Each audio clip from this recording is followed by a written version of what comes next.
TV, the fans' voices ring true. Every tackle, every goal, we're watching you. West Ham are massive, everywhere we go. A fan base so deep, through the highs and the lows. The promise we keep hammers forever, our spirit so bold. A story of passion in stories untold. West Ham are massive, a chant from our soul. Our love for the club makes us whole.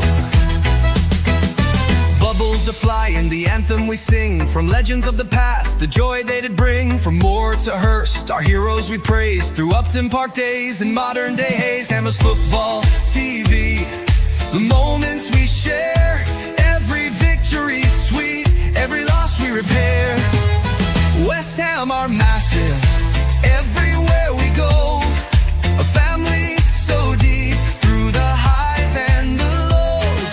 The promise we keep hammers forever, our spirit so bold. A story of passion in stories untold.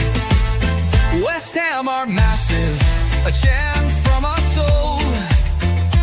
Our love for the club makes us whole. From the terraces roaring to screens glowing bright, we stand side by side in the black of the night.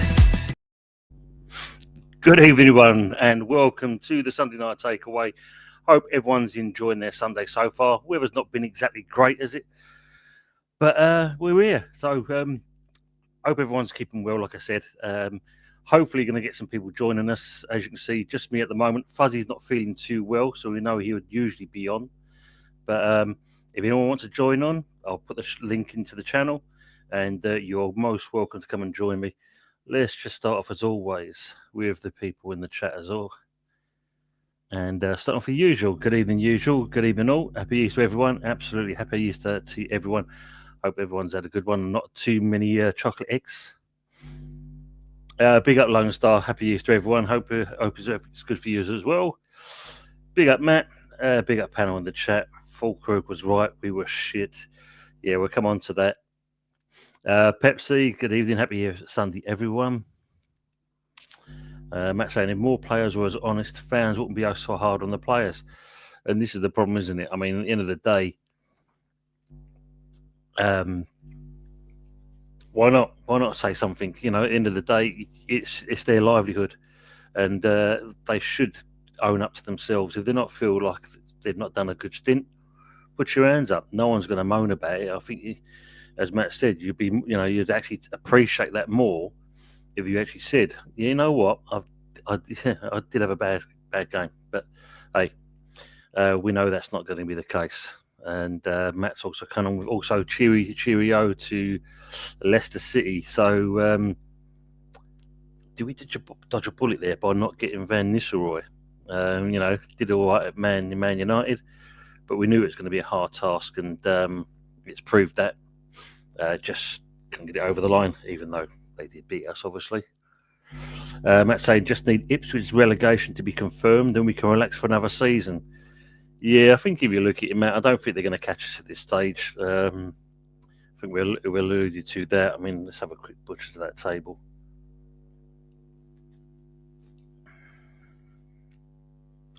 Yeah, I think we've got a relatively good comfort zone between the two of us. Lone Star saying, yeah, West Ham were dreadful yesterday. Yeah. First half wasn't great to watch, Lone Star. I don't know if you've seen any of the game. We was absolutely shocking. Couldn't even string anything together, not even a 5-yard pass. And to be fair to Southampton, I think they should have feel actually aggrieved that they actually didn't go ahead in that game, which they should have done, and they could have even had a second goal as well. That's saying, I think we need more rebuilding than Potter realises. As he's got to undo Lopetegui's mess. I also think we need to reset and just learn from this poor season. I think this is the problem. I think if you look at it, we've got to thank Lopetegui in certain respects as well, which I did a stream earlier on today, and I think, as I said before, and I think even said it on James E20, if it wasn't for Lopetegui getting them points earlier on, then it could be us instead of Ipswich, Matt. When Southampton scored, and I said to myself, you just make it up. Typical West Ham. It is West Ham for you. I mean, like, I suppose, look at it this way. Did we actually kind of give Southampton too much disrespect? Because everyone thought it was a given that we was literally going to win this game. And maybe that was a problem. Did the players have the same mindset? It's going to have an easy one for us. Southampton not been playing well at all. But they're relegated. They've got nothing to play for. So they could just turn up, have fun, kick the ball around, and put it about, which they did. Lone Star saying those players were walking, weren't even trying. It's abysmal. And they're on good money as well. And I agree with you as well, that Lone Star. Yeah, they should be fined. As we all know, it's the manager that takes the brunt of the criticism. Players get away with it scot-free. And if you look at it, if we go back to the year that Leicester won the Premier League, that was a good thing what Ranieri was good at. He took all the flack, soaked it all up, and let the players just play football. But yeah, players get away with way too much these days. Matson, none of them gave a crap that we lost, in my honest opinion. Well, the only one we can say of that is Fulkrug. Fulkrug himself, as we know, he came up with them comments, and you got Jay Boothroyd and Jamie O'Hara moaning about it. He can't be saying that. He's been injured most of the season. Well, why can't he say it? He's entitled to his opinion as well, just like me and you are. We can say what we want at the end of the day. Just because he plays for the club doesn't mean that he's got to keep his mouth stum. When you're playing bad and all of a sudden, a player like that recognises it and is not afraid to say anything, then fair play to him, and I commend that. And the best part about it was when they try to push him about the players, what do they think and what does the manager think? And he said it straight away. Ask them. I told you my opinion. You ask them. Matt saying, dancing to tune, this is a banger. Whoever Tony found it, I salute him. I'll let you know. Yeah, it's not bad at all, Matt, is it? It's something that was created, but it turned out all right. Good evening, Michael. Good evening, all. Hope you're well, Michael. And as always, hello, Mama. Was you dancing in the kitchen, Mama? Just let us know. Pepsi saying, hammered football. Yeah, we weren't so massive yesterday, though. Yeah, I mean, look, the highs and the lows, as they say, we stick up with that. We go with that. And the rough with the smooth, as I say, we've been there many a times. Mama saying evening to the chat. Hello, Mama. Big up Yeti's Cave as well. Don't forget, if you haven't got the chance to and you've not already done it, go to this man's channel, give him a sub, like, and obviously subscribe. Doing some great stuff. And of course, as we know, the master of the watch along. Matt said, because listen to that tune 24/7. I'm saying hello to each other. Evening to you as well, Mama, again. Daz, good evening to you. Well, hope you're well today, Tony, mate. Yeah, doing well, Daz. Hope you are as well. Good to see you. Hope you had a good weekend yourself. Yeah. Fuzzy's got amoritis. He probably has, mate. No, he wasn't feeling too clever a couple of days ago, and he was hoping to be okay, but it seems like it's still sticking with him. As usual, yeah. Please beat that lot tomorrow. Yeah, I think it's overdue, isn't it? Good evening, Steve Bell. Good evening to you, mate. Evening, all. Should change the words to the song to West Ham are passive everywhere we go. That can be done, Steve. Just for you, I can actually get that done. Not too bad, so let us know, mate. Mum was saying, like usual, oh, bloody hell.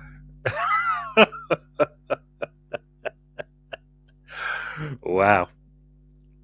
Good evening to Hot Fuzzy. I ate too much chocolate, my belly not good. Wow, that's class. Absolutely class. Big up to Typical Citizen. Hope you keep him well. Big up to Hammers Football TV. Hope you're well, Tony. Big up to you, mate. Big up to yourself as well. Good to see you. Hope everything's good for yourself. And they're all saying hello to each other.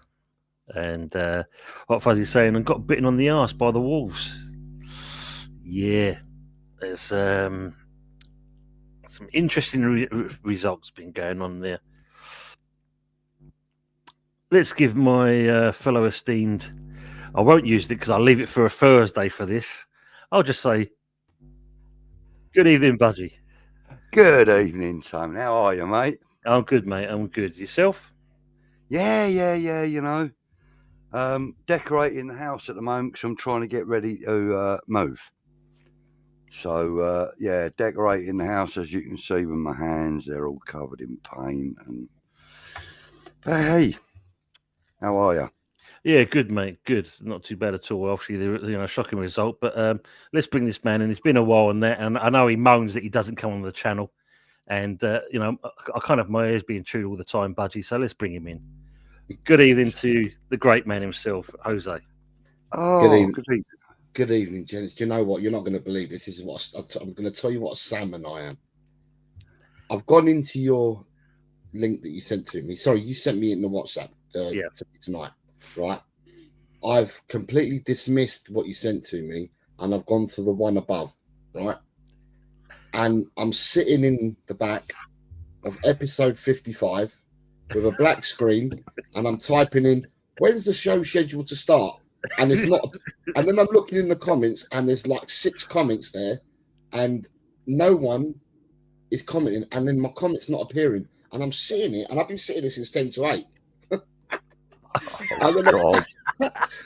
And then I thought to myself, what's happening here? So I've switched my laptop on. So I've got you on my iMac. I switched my laptop on, and it says that you're already live, you're already going, and you've had a chat. You had loads of people to chat. And I thought to myself, I looked up my iMac, and I thought, it fucking says episode 55. I've gone into the wrong link. Anyway, that's a shit story for you, but that's where I've been. I've been in one place for 25 minutes. And there we go. I'm here now. Kind of sounds a little bit like Tottenham, doesn't it? Turning up whenever they feel like it. It's thank you for inviting me. You're most welcome, mate. And it's been long overdue. Budgie, good evening, sir. I hope you're well. And I'm very well, thank you, Jose. Everyone in the chat, I hope you're all well as well. And fantastic achievement, Tone. I've seen you gone past your 900. Thank you, mate. I saw something saying since the rebrand, I've gone past 900. Do you know what? I never put 2 and 2 together. There's me looking for your channel, Early Doors, because I'm subscribed to you. And I find you, and it's now called Hammers Football TV. And I'm like, fucking hell. So that post I saw the other day was yours. I'm getting too old. It's all right, mate. I'm becoming season's aged us all. I mean, I'm only 21. Yeah. Well, I thought I was 31, but I might as well be fucking 91. Shit. Yeah, it's not exactly the greatest season for all of us, is it, at the moment? That's for sure. Nah. And, we are the worst of the rest. We are the worst of the rest. Both of us. We like ridiculous, isn't it? Ridiculous. I don't know though, because however shit we are, we've beaten Southampton both home and away with respect. That's what I'm going to say. Yeah, no, you're absolutely right, Jose. You're absolutely right, mate. I had you in my predictions. I had you to beat them 4-0. I went for a 4-0 win with West Ham. Did I? Let me just check. I did. I'm sure I went 4-0. You played yesterday. Yeah. I went for a 4-0 victory for West Ham. I think I was a bit more optimistic because I think yourself, when you're playing someone like that who's got nothing to play for, they're the teams you've got to worry about more than anything else. Yeah. What did I put us down for? Yeah, I put us down as a very close 2-1 that we was going to do that, but we're going to be a case. I'm just going to read this comment and I'm going to bring in someone else as well. Michael Belief saying next season we'll have Potter in charge, Bowen our superstar and the rest made up from the championship quality players. 17th be good next year. Oh, let's hope not. Let's not hope that's going to be the case. But hey, Michael Chelsea FC. Hey Tom. How's everything going? Hey guys. Big up, Bud J. Big up, Halsey. Yeah, I mean, yeah, this is the first time that I've met Bud J and Jose face to face. Yeah, absolutely. Of course, Jose already knows me. Of course, I do my predictions on his channel. So yeah, and yeah, guys.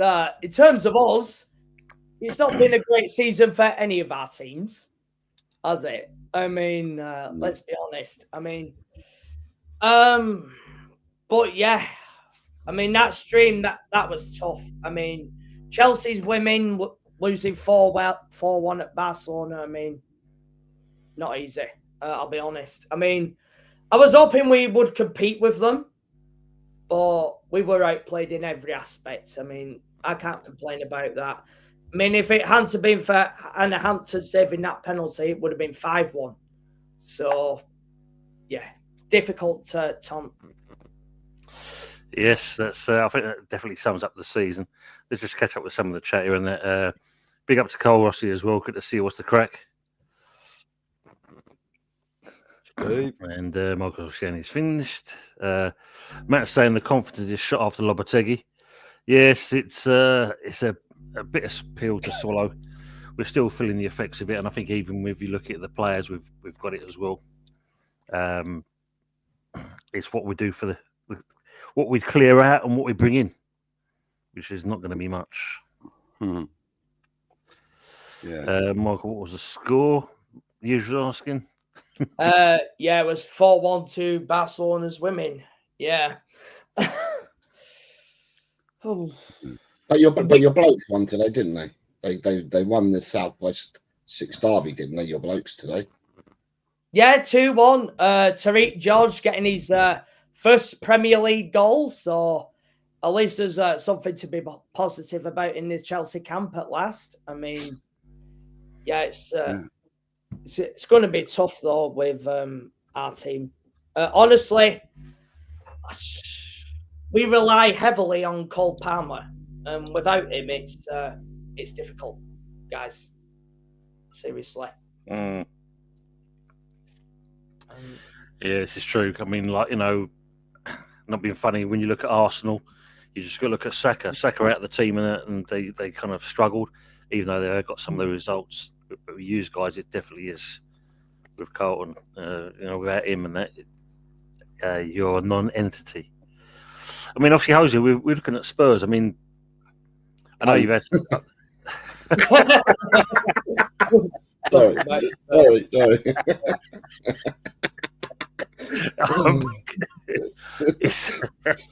Sorry, mate. No, it's fine. I mean, when you look at I've seen a couple of streams you've done. Do you feel Ange is still going to be the man for next year? Sorry, I completely went. I heard you just say next year. Ange, is Big Ange going to be in for next year? For me, no. My turning point was last weekend against Wolves. The way that there were 4 individual errors, but to me, it's not the individual errors. To me, it's the team. It's the team's error that led to the players' errors, led to the goals. And I just thought to myself, the players looked disjointed. They didn't look up for it. They looked the worst that they've done all season, and this is all coming before a quarter-final, second leg. And I'm just thinking to myself, I'm not going to say it's all Ange's fault. And Michael's heard me on my streams before. I'm not going to say it's all Ange's fault. For me, I think it's a multitude of things wrong at Tottenham, and the chemistry just ain't right. The chemistry's not right with the manager, ain't right with the players, ain't right with Scott Munn, ain't right with Johan Langer. It isn't right with the medical staff. It isn't right with the coaches. It isn't right with the board. The whole thing is a complete shit show. But Ange has to take a bit of the blame, but I'm blaming different parts of the club. I'm not blaming one person here. Yeah, sounds familiar, doesn't it, Tone? It does, mate. It does. And for me, the chemistry's not right. And if the chemistry ain't right, then you need to do something about it. Now, at the end of the day, if the reports were coming out the day before yesterday that Scott Munn's going, right? So for me, you've got a triangle there. You've got Scott Munn, and then you've got Langer, who's the director of football, and the recruitment, and then you've got Ange.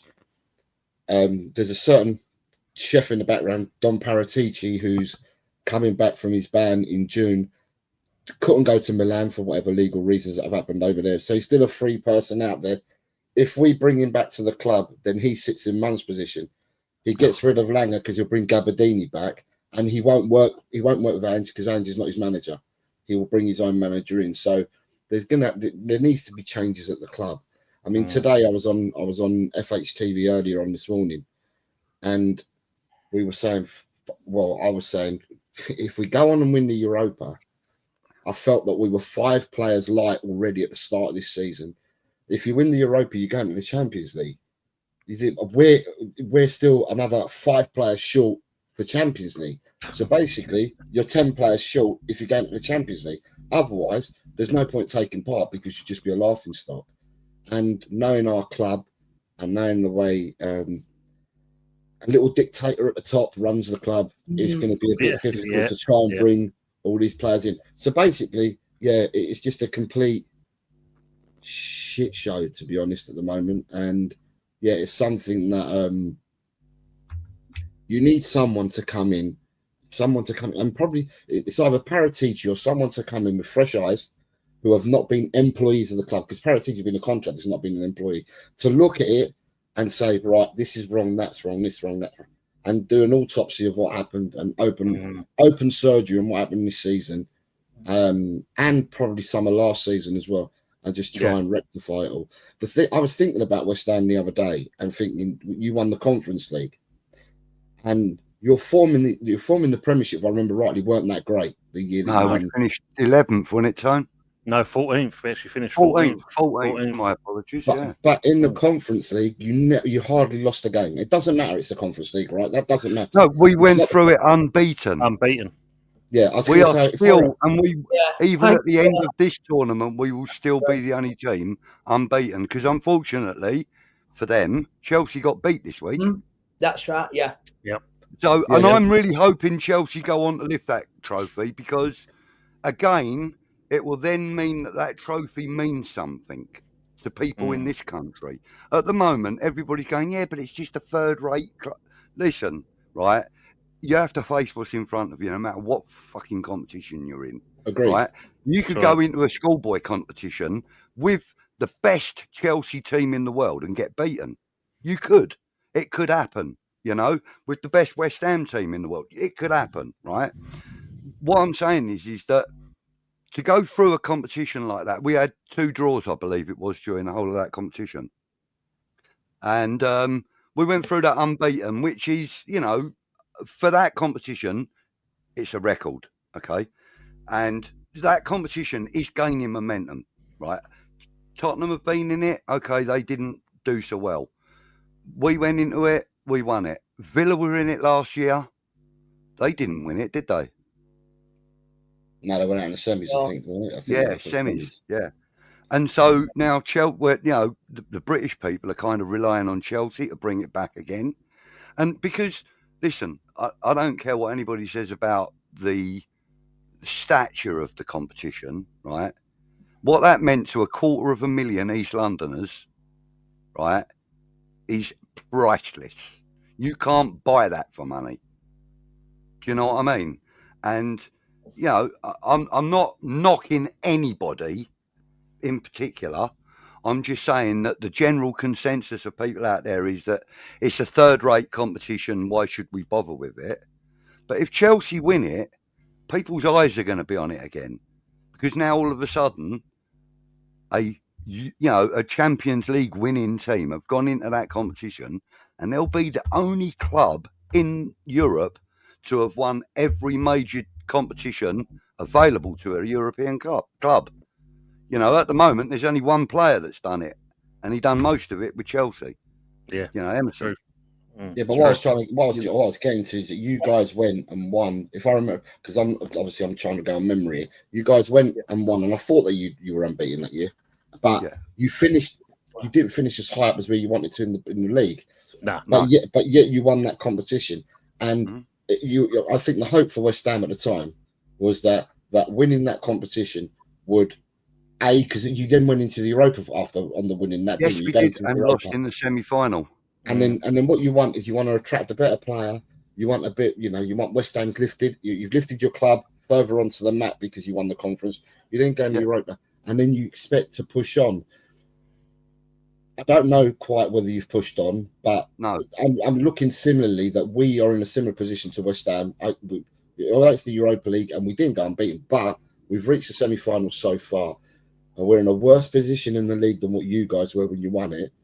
And again, as I said, the hope is that that will catapult you forward. And obviously, if you win it, we go Champions League. But even going Champions League, we're 10 players light. Do you know what I mean? Yeah. So I'm not sure whether it's going to be beneficial or detrimental if we go and win the Europa League, because I don't want to be going into the Champions League to go be cannon fodder for everyone else. Yeah. Yeah, but then if that is the case, though, Jose, then the board have then they've got to see it for what it is, and they're going to have to help the team out, aren't they? They're going to have to add the personnel. You might not get 10, you might get 6, but that's Budgie, better than a kick in the teeth. you're as you said earlier, you're younger than our our chairman's been longer at the club than your age, because you're 21, you said, and our chairman's been in nearly 25 years, and he hasn't done that up until now. Why is he gonna change his mind this season? He never backed Pochettino when Pochettino had a really good side. That's true, he didn't. But Two then seasons he did Pochettino well made players. a major mistake in that competition by not playing Lucas Moura in the final. This is true. Yeah, but for 2 but that doesn't make up for 2 years of not buying a player. No, of course not. No.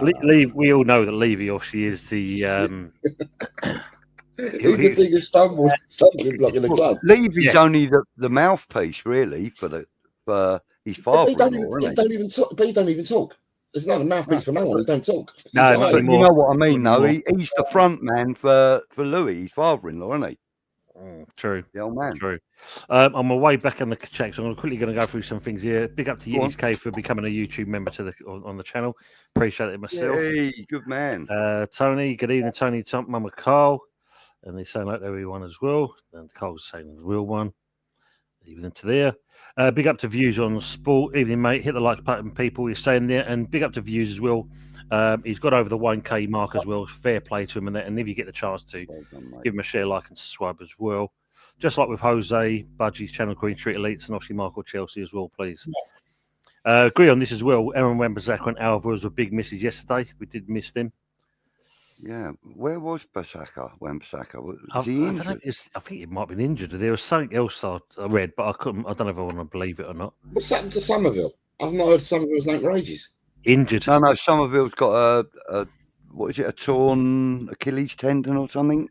Yeah, something like that kind of area, basically. It was kind of getting over it, then he had a setback. And he overstretched it. Yeah, out for the rest of the season. Yeah, he's a biggie. He's got that. It is. I mean, the one thing that we can do is we can spot a decent championship player. And he is one. He's one for the future. But it's a big loss losing him so early in his West Ham career. We can't spot a decent championship player.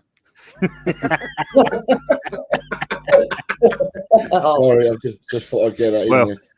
Chelsea, and they spot everyone basically. They spot everyone and sign everyone. Yes, yeah. There's that. Dewsbury Hall's my brother said to me, brother's a Chelsea fan. Yeah, my brother said to me, he's a Chelsea fan. He goes to me, a few weeks back, he goes, we got players dropping like flies. I said, yeah, don't worry about it, mate. You got 450 of them on the books. You'll be all right. It's true. They're all on 50-year contracts. You'll be fine, mate. Side of the youngsters. Matt said, I think we need a new captain next season as Bowen isn't up for it.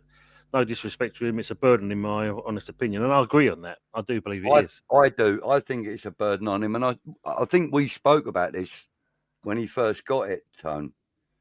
Yeah, we did. Yeah. And in fact, you were doing a show with Fuzzy and Anthony, and I was in the chat and we were talking about it. And I think that Bowen, as great a player as he is, he's not captain material, to be fair. I mean, yes, he is one of those take charge kind of players where he will bollock people around him if he's not got the ball, or if the ball's gone flying over his head or something like that.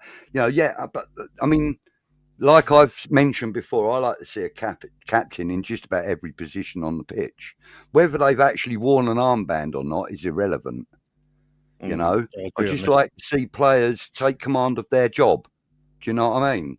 And those around them. And Bowen's one of them. He's not really an armband wearer, in my opinion. I think that, you know, either Max Kilman or Todibo, for me, they're the two candidates, in my opinion. Not a bad choice. Not a bad choice as well. I'd go for one of them too. More folks are saying that we're winless in 6 games in a row. Wouldn't surprise me if we don't win another game for the rest of the season. Yeah, it's not good. Not good at all. Yeah. Usually saying, Michael, going to be a big ask to pull that one back. Yeah, agree on that. Good evening, Brendan. Hope you're well. Good evening, Tom. They were saying hello to each other. Matt saying we've got a tough next 4 games. I can only see us getting 4 points. That says it all. Michael, Mate, we thought we were going to get 3 points yesterday. Yeah, I think so. There's a lot of people that was over optimistic on that. I'd say, but that's the problem. You know, as I said earlier, you know, when you look at it, Southampton, they're already relegated. They've got nothing to play for. They can just turn up and do what they want to do, and they proved that. Yeah, like they have all season, but they've been getting battered. Yeah, exactly. I mean, for me, Jose, I said it. I did a stream earlier on talking about the game yesterday, and for me, if they can put that kind of performance in like they did yesterday, put a bit of effort in, as a Southampton fan, you got a question. Well, why didn't they do that for the rest of the season? Yeah.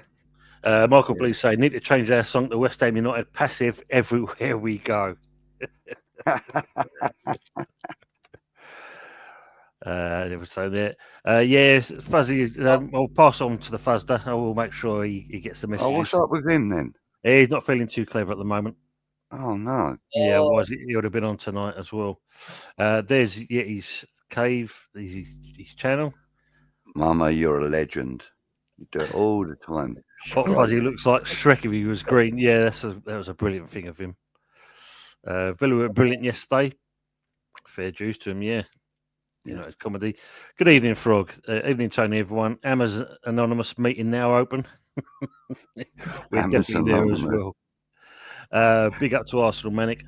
Potter's lucky that he's only have half a season. If these results and performances happen next season, I don't think the fans will stand for it. And well, we saw the boos afterwards, and I'm going to bring this man in as well because obviously, you know, just this is perfect timing in certain respects because he was very mellow and calm after the game yesterday. You don't hear him ranting or raving. He was very calm from this man, as always. Oh yeah. Good evening, James. How's it going, gentlemen? Everyone all good? Yeah, big up, James. How's it going, mate? Evening, James. You all right?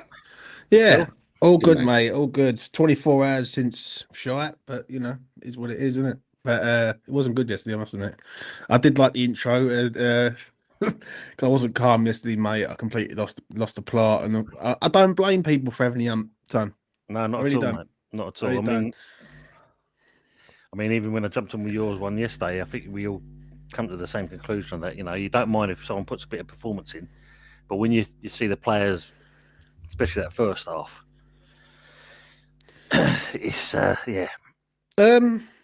Well, I'll go through it. Like, I just thought yesterday's performance was pathetic on a whole range of issues, basically. And when it takes your striker that's been here 9 months to come out and start digging out players and having a little slight dig at the manager to a point, that tells me all I need to know. Do you know what I mean? Because it ain't the fans saying it, it's the actual players in the house who's saying it. So, you know, for me, I thought Southampton were the better side. They had the crossbar. They were all over us in sort of moments in the first half. We get the boos at half time because it ain't good enough. That's not the first time that's been like that this season under Potter. There's been a few times where we've gotten at half time and we've been booed off. Fair play to the boys. They come out second half, they had a go from like minute 1 and really pushed and got the goal. And I was expecting to go on and get the second, and then it'd be a nice sort of day. But then the last 10 minutes of the game, I have got no words for it. Literally talk about retreat, like complete retreat, and just allow Sam Hampton onto us and onto us and onto us, and basically sort of set up in the biggest low block I've ever seen in my life, and to try and see out a 1-0 win, and we got done. But you know, it's like you can't say nothing bad about against Potter. But at the end of the day, if he was in a caretaker role right now, no one would want him. And it's as simple as that. No one would be looking at it and going, he's won 3 games, lost 8. I think he's drew 2. I think he's drew 2 or 3. No one would want him at the club, but for some reason, we've all got to sit down, shut our mouths, and just accept it. And I just don't think it's right. Really don't. I think you just said it earlier. Fulkrug saying what he said. I mean, you know, you'd rather see players do that all the time, really.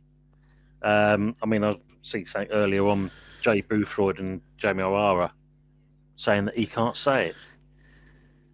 What's stopping a player from saying what they feel? You know, I mean, that goes to all you in the panel and that's everyone in the chat. What stops a player from saying something? You know, if you feel, I mean, don't get me wrong, we know he's been injured for a majority of the time, but at the same point, he's signed for the club, and it shows you that his heart's on his sleeve a little bit. He wants to see the team do well. And if players are not doing it, I mean, like you know, what he said there was, we went 1-0 up, and we revert to playing long hoof football down the pitch, and all common sense goes out the window. Yeah, but I blame part of that, though, mate. To a sense, yes, I get that point. Because he's been here 13 games, he's had now. Like, he should have at least stamped the card to say this is what it is. The problem that we've got is we're trying to play possession-based game in a side that is not possession-based built. West Ham's never been built. West Ham's a counter-attacking side. Yeah, contain and then turn over the ball, counter-attack. Like, we was good in COVID when we had Lingard and we had the front four. And now we're trying to play the Pep way. And I'm going to be straight. I'll be honest. Pep's ruined this fucking game, mate. Because everyone's trying to play the same way as him. Some teams who have got the players can do it. Some teams who can't. It makes us look embarrassing. Like that, we can't hold the ball. We can't pass the ball, and we're trying to go forward in a robotic nature. So they're just playing it the old-fashioned way and getting the ball down, getting it as fast up the pitch as possible, and looking to try and score as many goals as you can. And that's where I draw the line with it, mate. I think we're trying to do something that it takes years to develop at any club. Like, you go to any club, they bring a new manager in, you're trying to completely change the style, the way you go about games. And I'm going to be honest, I am shit scared for next season, mate, because we are never too good not to go down. True. Ever. And True. If it doesn't work, and in the summer, if the signings take time to bed in, that I keep hearing, and time to gel, if it gets to October and he don't start fast, then what? Because we can't. What we're going to do? Sack him and all. And another thing and all, I was going to say this quick, is he's got a break in his contract next year. So if it doesn't work out within the year, we've got the option, and he's got the option to walk away. What does that tell you? Like, what does it say? Do you know what I'm saying? And I'm majorly concerned, mate. I really am. I've never been more concerned about going down ever. Right? There's been times over the years where I see us go down in 2003. I see us go down in 2011. Yeah, and I knew they was coming. Yeah, well, not so much the 2003 because we give it a go right to the end and we went down on the highest points total. But 2011, 100%, I knew was going down with Avon Grant. On this one, if Jared Bowen gets injured, who scores the goals for us? You know what I mean? So there you go. I mean, when you look at that, I mean, as OJ said, they need 10 players. We need just as many, I think. In the team. It's shocking. It is shocking. Just going to catch up the chat, as I said before. Lone Star, oh no, the Spurs, the team that will hand the title to Liverpool next weekend.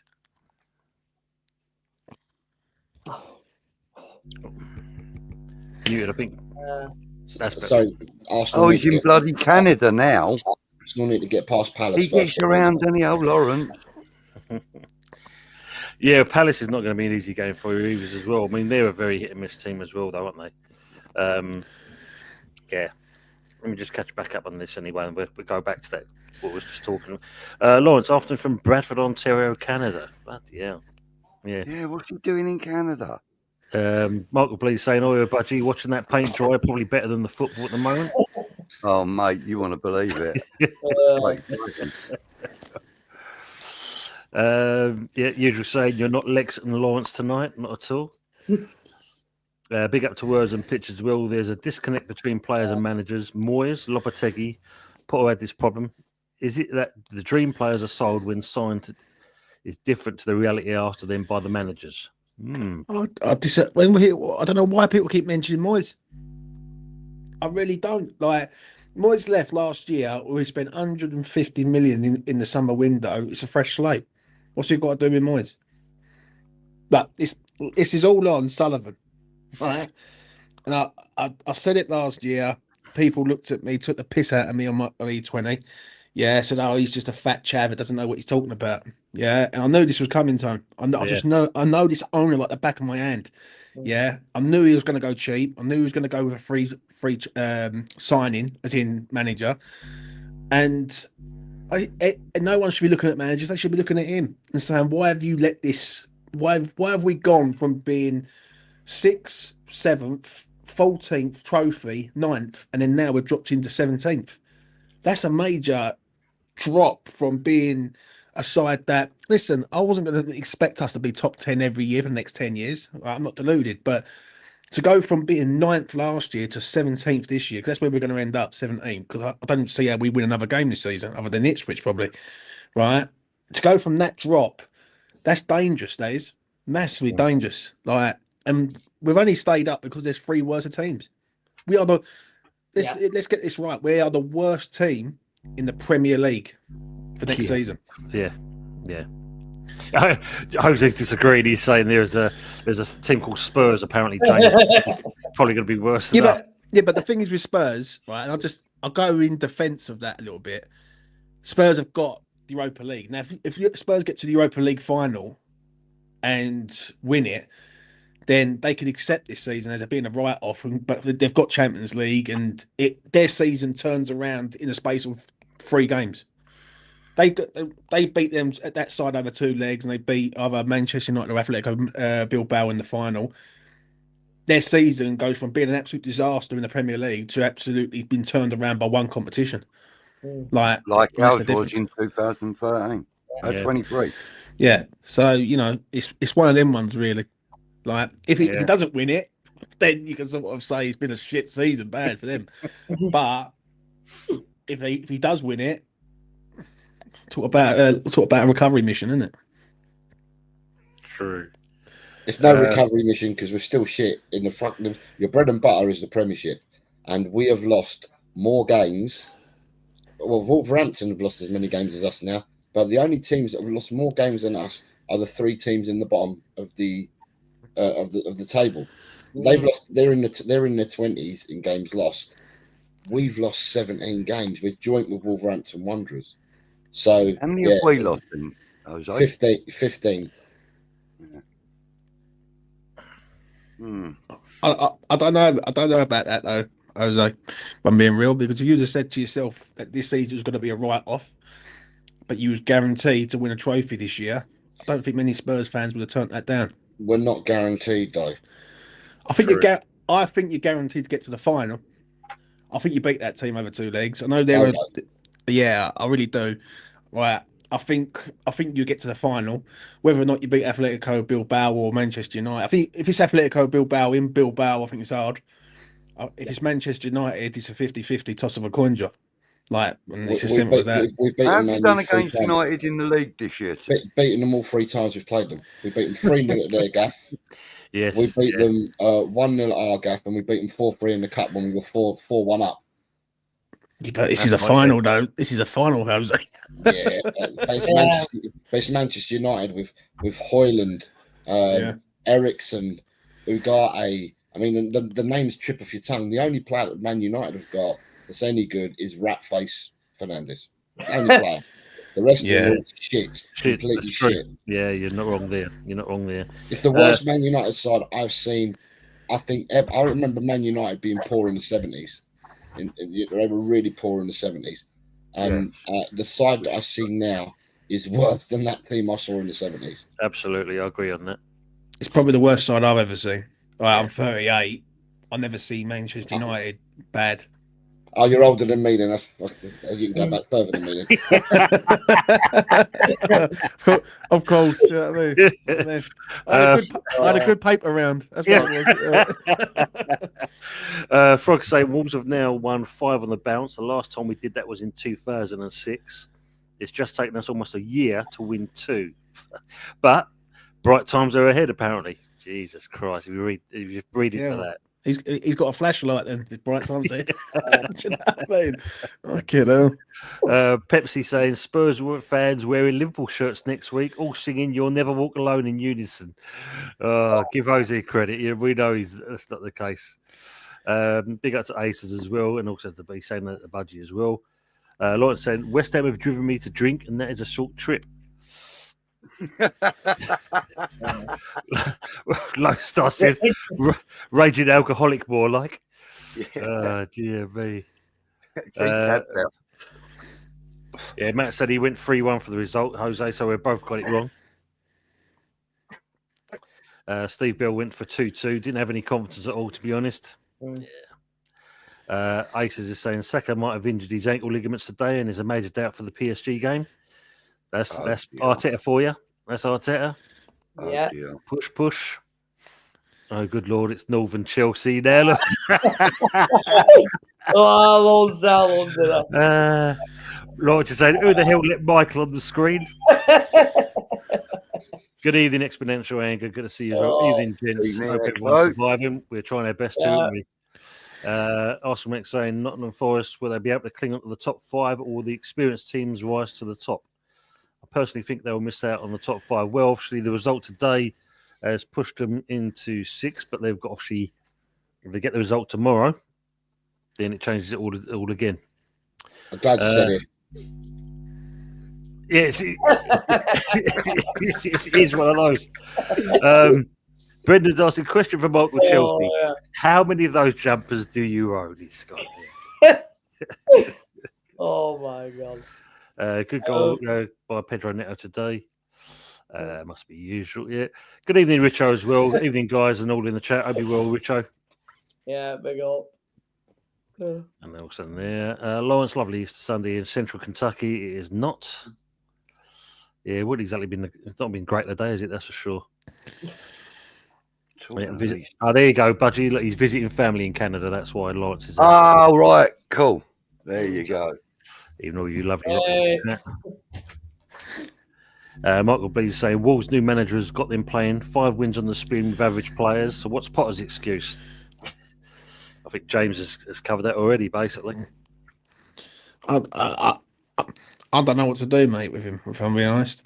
I've got no clue of what to do. Because obviously we've said it before, and also we've heard other channels say it. We've heard other people, we know that mates you've spoke to, and that do we give him, a season, 2 seasons to get the players in he's supposed to get in, and will that kind of change things around? I think it's something you said yesterday to me, 2020, and it stuck with me all last night, and even so much as this morning, is when you turned around and said Lopetegui was that bad. Lopetegui will keep us up with the points that he won at the start, and that tells me that this geezer's got no idea. Now, like, I'm not deluding nothing. Yeah, if he comes in, he steers us. He shares out the wins, the draws, the losses. Well, I can accept that to a point, but we've had 8 defeats since he's been here, and that's not acceptable, really. And some of them defeats, we've been outplayed, outclassed by teams like Brentford, Palace, Newcastle before their cup final. Yesterday against Southampton, we drew the game. We should have lost the game. Like, this is a consistent theme that we're seeing. And I think when people look at it, they look at it because it was so bad with Julian Lopetegui. They accept anything now because it was that bad. If that makes sense. Do you know what I mean? So there's having shit, and then there's having lesser shit than shit. Do you know what I mean? So, and I look at him, and I don't know what he's trying to do. I really don't. I mean, I know Michael obviously jokes with us saying, like, you know, jellyfish Potter and all this kind of stuff. And as we know, from Brighton to Chelsea was a massive step that he should never have gone into in the first place. I think that was foolish to go and do that, you know. But with us, I think he seemed to be more. I think you're right what you're saying there, James. He seemed to be more the fit to come into West Ham and he could do something with it. But then I've got a question: is the personnel good enough? And yes, a manager's supposed to kind of grab hold of these players, get them playing a certain style, developing what his ethos is and his work ethic. But what you're trying to do there then is you're telling me that we've got a manager that needs a complete overall rebuild of the whole squad, and that can't be done with West Ham with the finances that we've got. And as an outsider looking in, right, I'm going to ask you guys a question because you know your club a lot better than what I do, right? Mm-hmm. For me, Potter was on the hiding and nothing when he went to Chelsea. 100%. Potter was taking to Chelsea. It was Clear Lake, Capital, and all these shady characters in the background that were going to buying the whole world at the time. So they may not necessarily have been. Potter had no say in what the players that were getting bought. Potter has now gone to your club, right? I don't know what your structure is at West Ham. Who makes the decisions on players? Who's your director of football? David Sullivan, no? So you haven't got a director of football? We have got a director of football, but unfortunately, it seems to be that even though he brought in, what's his name? I forgot the bloody fella's name there. Potter's mate. Oh, Carl McCauley. Carl McCauley, yeah. So he's brought him in, but it seems that Sullivan hasn't got any confidence in this man. So Sullivan stepped up and says, right, I'm going to deal with the players and signing them. What is it West Ham at Tim Steidden as well? Yes. Yeah, he's got. Yeah, what it was, he was the director of football, but it was so bad last year with the signings to the manager. It didn't make no sense. That's why we're a shambles in midfield. Like, the problem we've got is David Sullivan's going to oversee all the transfers, and that's bad news, because that means any transfer that sort of Potter wants, if Sullivan thinks it's too much, he ain't going to go for it, and he's going to pull back, and you're going to have a bit of like tug of war in the summer. So, yeah, there's no technical director, so to speak. There's just the manager, the chief scout in Carl McCauley, and Sullivan, who's the owner. Yeah, not good. And that's basically summed up in a nutshell there, Jose. Yeah, we're not sure Anthony is. Not much to look forward to at the moment, then, is there? If that's what you're saying. No. What it is, good reading. I want to try and be positive, Jose, towards him. I do. I'm trying, but the problem is, he's making me not want him here, which is bad. That's bad. Like, for a manager that's coming halfway through the season, and what it is with some of the West Ham fan base, they're a bit fucking deluded to a point. Yeah, they think that automatically he's just going to go out, get a load of players, and he's just going to change the game for West Ham, and I just don't believe it. I look at it and I think you've got a good enough side there. Whether or not Lopetegui was here or not is irrelevant. You've got a good enough side there to at least be performing better than what you're doing right now. Yeah, we've had, I think someone said it last night, we've played 12 games, we've scored 10 goals in 12. Like, and that's a major concern for next season, because if we ever go a goal down in any game, West Ham, the best they can do is draw the game. All right, we've done it this season also, that we every time we've gone behind in a game, we've never come back, not once. So that's a major concern for next year. And I think what it is, people are looking at how bad the season has been and just want to get the season over with and just accept it. And I just don't think it's right. I really don't. Yeah. But what changes? You bring another manager in, so from the sounds of it, from what you lot are talking about, and I don't know your club inside out, but it sounds like you have got the same issues that Tottenham have got, where it doesn't matter who comes in. If the strings are going to be pulled by Sullivan, like Levy pulls our strings, then it doesn't matter who you got at the helm. It's that merry-go-round. Yeah, it's definitely that merry-go-round. It'll be the same here at Chelsea as well. Yeah, same at Chelsea with Igbali at the top. Let me just bring this man in as well. Big up to Yeti. Big up to yourselves. Cheer up, lads. Fucking hell, you're all really miserable. You're all fucking really miserable. What are you saying? What's wrong with you? Cheer up, guys. We're in the This is Mona's corner. You're not welcome here. Oh, This is the Mona's big up, society. big up. You know what I mean? Big up to Son. Big up to Budgie, absolute legend. Love you, Budgie. Big up to El Cocker Tecker, or what his name's called. I'm not sure, mate. But oh big God. up to Jose, the it's a lot Chelsea fan easier. as well. Yeah. And big up to you, James.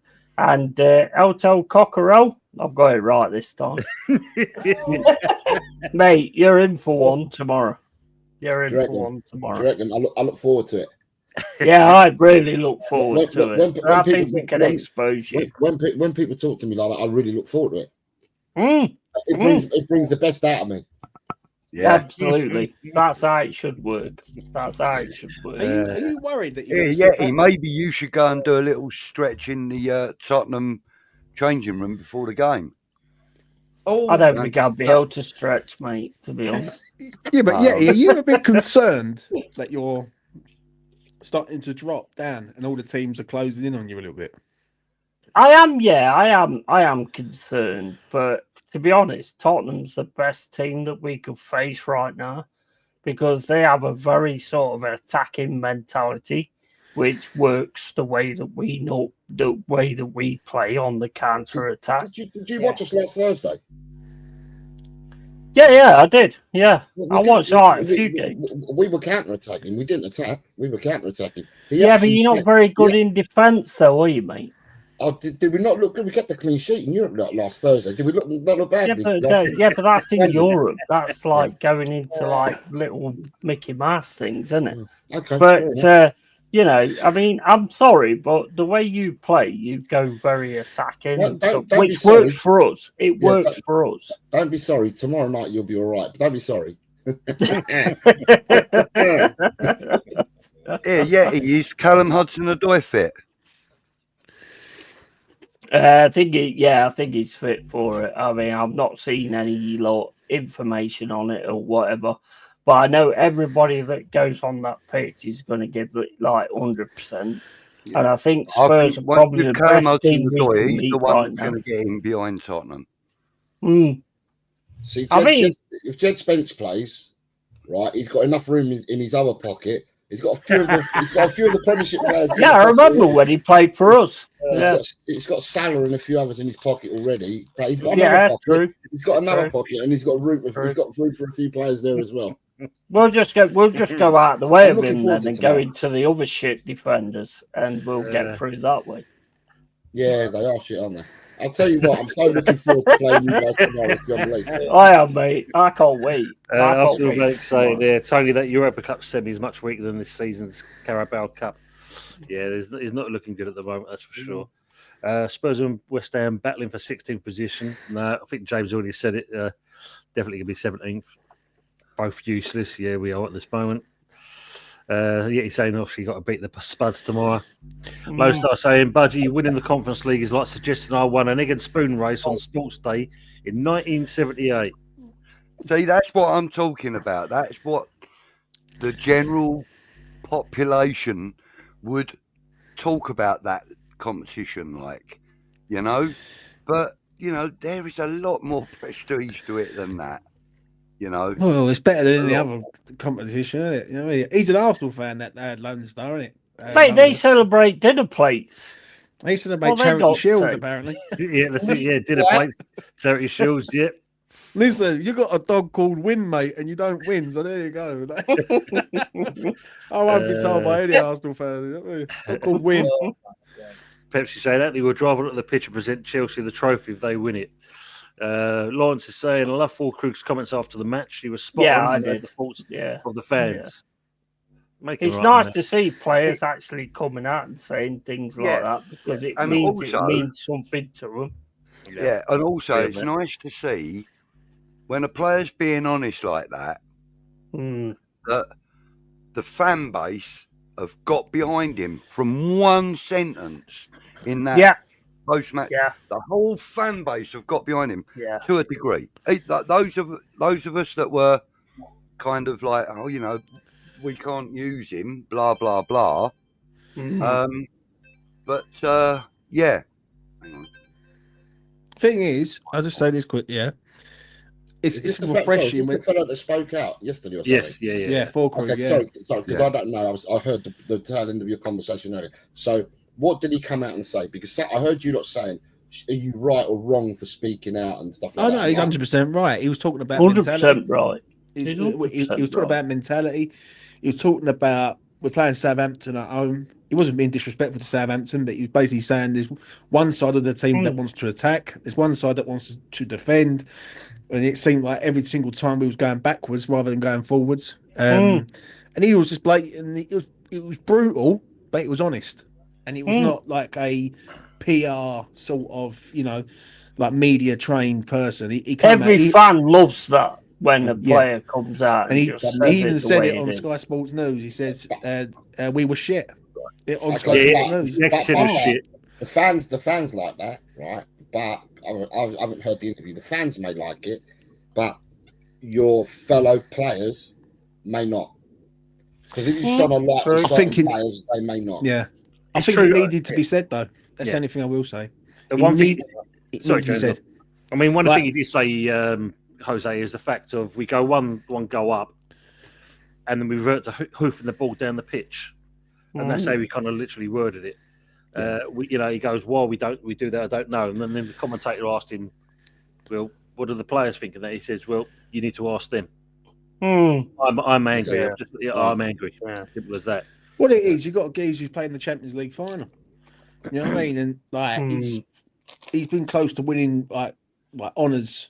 Like he's probably won stuff at Borussia Dortmund. I don't know, but one thing what I did take one thing away from it. It felt like he was having a dig at Potter and all. It was like a subtle dig. It wasn't a dig as such to say that like the manager's shit, but it did feel like he was going around it to sort of say that like this is not right. And then he comes out about 15 seconds from the end, and he turns around and says the manager's trying to tell him to do what he wants them to do, and they're not doing it. I thought that was a bit of a cover, really. I thought he was really sort of having a dig at the players, but then it was going a bit further on. And one thing I will say is he said exactly what the fans have been saying for a long time, that this is not right. And how's it going to change? And we respect him for that. Fans love that. Fans love it. It's when Yates turned around and said, like, what he was saying when we was in the Championship, and he turned around and said that, we're not doing enough, we're not working enough. That is what gets fans on side. That's a major thing, in my opinion. And when managers say that, they get sacked. Yeah. Oh, yeah. Ton. That comment there from Richo. Yep. Yeah. I was about to say, a lot of people would, like look at that and go, well, okay, that's reasonable. You know what I mean? I'm looking at that going, if he had been with West Ham still, with the players that he already had working for him, and so on and so forth, there wouldn't be as many draws, I don't believe. Maybe one or two more losses, but I think there will probably only be like 3 draws in amongst that, because I think David Moyes has done a brilliant job at Everton, and he went into them. They were quite a fractured club when he went in there, and they were looking really, really poor. They're above us. They're above Man United. They're 14th in the league. Okay. But when you look at them draws, it's weird because when you look at Moyes, what he's done at Everton, right? In all honesty, he's got the same bunch of players that Sean Dyche had. Yeah, and they were even with Sean Dyche, they were set up really good defensively. Everton have always been set up really well defensively. They don't concede loads and loads of goals. They don't get battered week in, week out. If you look at their negative, the positive negative goal difference when Dyche was there, it weren't that bad. But Moyes has come in and with the same. Moyes has played the same type of football basically Dyche does. Maybe only a tad bit more attacking. But I suppose it's the same voice in your dressing room for 3 to 4 years, and it probably needed a change up and just having a different voice. Because the football's still the same, but having a different voice, having a different but you've also got to remember that the passion that man's got for that club as well. Yeah, that's where he he kind of like broke into the public consciousness as a manager. Yeah. He did. You Yeah. know, and Yeah, but he you was got to there look at them for, draws, I believe it was 12 years, wasn't it? Yeah, it 11 was years, saying like something that, like 12, 13 years. But you got to look at them Yeah. draws though. And Well, you The know, thing- he kept them in the Premier League throughout the entire time. You know, yes, they were a bit of a yo-yo club, like West Ham have been, in the fact that they're like top 8. Yeah, but Bottom when I 6. look at them stats there from Moyes, and I look at Potter's stats, he's won 3, drew 3, and lost 8. Like, you know what I'm saying? And that's on Potter. And I look at them 6 draws there. 3 of them are last minute equalisers from Everton. I think one of them was against us. One of them was against Liverpool. Was the other one. I'm not sure who the other one was. I think they drew with Wolves away. I remember that. And they was in the game. They went 1-0 up. So it's got never say die attitude there. Do you know what I'm saying? So them draws, if you look at them draws, it could have went the other way. It could be 3 draws and 6 defeats. It makes it look worse. Do you know what I'm saying? But Yeah. I don't think that's bad for a guy who's been there 14 games. But then when I look at Potter's record, 3-3 and 8, I think it is. That's bad. Do you know what I'm saying? Do you 8 want defeats. Lopetegui back? No, I just No. I think the owner has brought in Tony just said happy Easter. Yeah. Yeah. I think the owner's brought in a head coach who needs a complete rebuild. He needs a complete new squad. Like, just like what you've done a few years ago when you went out and got like 20 players or something. In a space of a season. Right? Yeah, that was out of necessity as well as anything. Yeah, when they else, come up though. from the championship, course they did a course it Chelsea. was. They put 50 players. And there were- And there the were thing is, certain- what you got to understand as Broke well, the rules and all, didn't you? fans don't do I mentioned reasonable. it, oh yeah. Fans don't do reasonable. Fans want to do winning. Yeah. And they want to do progressing. We're not interested in if it's reasonable. We want to do winning and we want to do progression. And that's pretty much what we've done like this season. 3 seasons into the Premier League, and we're now right up there. I mean, we've got to do it next season. Don't get me wrong. You can't just have it one season and just be a one season off, because I have loads of people saying, oh, it's just a one-off and they'll drop down again next season and all this, that, and the other. Fuck you, because at the end of the day, we've got an owner that wants to get this done. Yeah, and I know he wants to get it done. UK. And we will continue to build on what we've got. But we don't want reasonable. We want fucking winning. He's right in what he says, but Forest have also got the same problem that West Ham have got, that Tottenham have got, that Chelsea have got. They've got an owner who meddles in absolutely everything. Because when Forest came up and he went out and bought 50 players, they weren't Steve Cooper players. Steve Cooper was given 50 new players and a championship squad and told, you figure it out, son, yourself. Yeah, get on with it. You get on with it and figure it out. true. And what he did was absolutely phenomenal, because Potter got the same at Chelsea. They just started signing players left, right, and centre, and Potter never worked it out. Steve Cooper, And he sorry. had a similar He ride worked here it at out. West Ham as well, Fair though. play to him. You know, he's come into a club late on in the January window when the money's already been spent. All he can do is get a loan player in. But the Forest the Greek She's owner at crook. Forest, he wants the absolute tip top for Forest. He does. You can see it. Yeah, He you wants- see 100%. He wants 100%. Forest. He wants Forest to be a powerhouse, and he won't. Yeah. He don't give a fuck about the rule. All right, he don't give a fuck about the rules or anything at all. No. All you got to do is hire a bunch of lawyers, break the rules, and he'll pay for the money. Hire a bunch of lawyers to get out of it like that. But so at the end of But the I mean, day, you say break the rules. Look what Man City are doing. They're breaking the rules left, No, right, don't and talk about another centre. club. Don't about yours. Yeah. Don't Fuck go what we're arguing. doing. Don't be having a go at us. Don't pass the butt, son. Don't pass the butt. Yeah, mate, we're doing the right thing. We are doing the right thing. so as your Sing Greek it to it, owner, oh, friend. as your Greek owner, then watch what Man City did. Is that what you're saying? He saw what Man City did and said, I can do that. I can do that. as No, well." he comes into Forest. He understands the background of it. We nearly lost the City ground. He made sure we kept the City ground because he knows what that means to us. So we've got like a real sort of family thing going on right now with the fans and the players, and that's the way it should be. You look at Arsenal, you look at all these other teams, yeah, they don't have that. Not a lot of great these comment. teams have that I at was all. going to say that, Budget, yeah. I mean, sorry to interrupt on that one, yeah, because Frog's put a good comment about you guys. Not for have been nipping on Arsenal's heels, and now they've dropped a few. They're somehow failing. And There's no failing going on with Forest. Don't no, even but be a what he's saying is what that he means by that is a fact of because obviously the you've haters done out so there. well. Suddenly, a couple of results and that you've dropped down and that you're obviously failing there because Yeah, but they would be disappointed if they don't get Champions League. oh, absolutely, mate. We'll be disappointed, but we'll also be happy at the fact that we're not fighting relegation at the end of the season. Two So it's wins, a massive wins you- progression. And Six and I points, suppose 6 points in your Europa last- League will have to do this year. Yeah, 6 if points. it's Europa League, it's Europa League. I have Yeah. got I no mean, let's be issue fair, with that I whatsoever. don't see Very Forest true, last dropping too many points, really, to be fair. No, we're in the FA Cup semi-final. Yeah. Yeah. I And can we're see a right on draw the top of tomorrow, the though. league. In 3 seasons of being in the Premier League, people Yeah. need to understand that. I can see a draw tomorrow, though.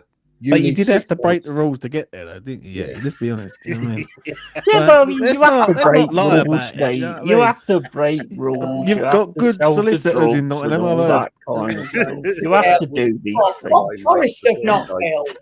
Ain't Yeah, Robin they've Hood. failed at all. No, Ain't Robin not Hood failed. from Nottingham. No doubt Yeah. about that. Yeti, the Prince of Thieves. You know what I mean? Well, as we're on to that point, usuals come in with the odds. 11 to 8 for Spurs, 13 to 8 for Forest, and the draw is 5 to 2. Bookies don't often get it wrong. Who's favourites? Okay, I'll say no more. You ain't no favourites, bro. You're getting beat. Have a look. Look at the odds. That's favourites. I don't care about the odds. That's just some you don't bookie care that about wants to earn money. True. You know what I mean? The draw. I'm going for the draw. You know what I mean? I'm going for the win and a big win as well. 3-1 to Tottenham tomorrow. Nah, no chance. 3-1 to Tottenham. Oh, there we go. Yeah. Michael Blee's saying a good coach takes average players and makes them better, no matter what players they have to use. Look at Moyes has even improved Everton. Hard to say, which is this is the thing. True. I think I'm going for an expressions explosion tomorrow. That's what I'm going for. What's that? When you're about 3-0 down, up about 20. We ain't going to be no 3-0 down. Yeah, very Clip true. that, people. Clip that. In 24 hours time, 9:15, it's like he's 3-0 down, going mad, mate. Yeah, he's smashing the gap up. I mean, that pint glass is going against the wall, isn't it, mate? It's all gone. I won't smash his pint glass. That's a fact. That's his life songs. Life songs, I tell you. I hope they beat City in the semi-final. Lone Star saying, Michael UK 62. Do you think if Potter had taken over from Moyes, do you think we would be in a relegation zone? I think if you look at it, I think if it was Potter instead of Lopetegui, then no doubt he would have probably got his players in that he wanted, and then maybe we During might have that seen summer window, yeah. we may have seen the difference. I don't get with Potter. I actually think that some of the players would have been the same players because you look at Aaron Wan-Bissaka, I think he would definitely still have been coming because I don't think there's a manager, looking at his performances since he's been here, I don't think there's a manager that would come to West Ham that would turn him down. Do you know what I mean? He's definitely a West Ham player now. You know what I mean? He's definitely grown into the club quickly. So he would definitely be one of the players that would still have come in. I still think we would have got Todibo in because it was the perfect, deal for us at that time. It was we needed a big centre back. Everybody was moaning about how we were missing big dolls and all that, and Ogbonna was going to be going, this, that, and the other, and he came up at the right money.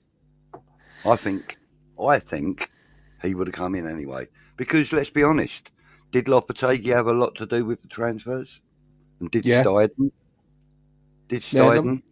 Lopetegui did.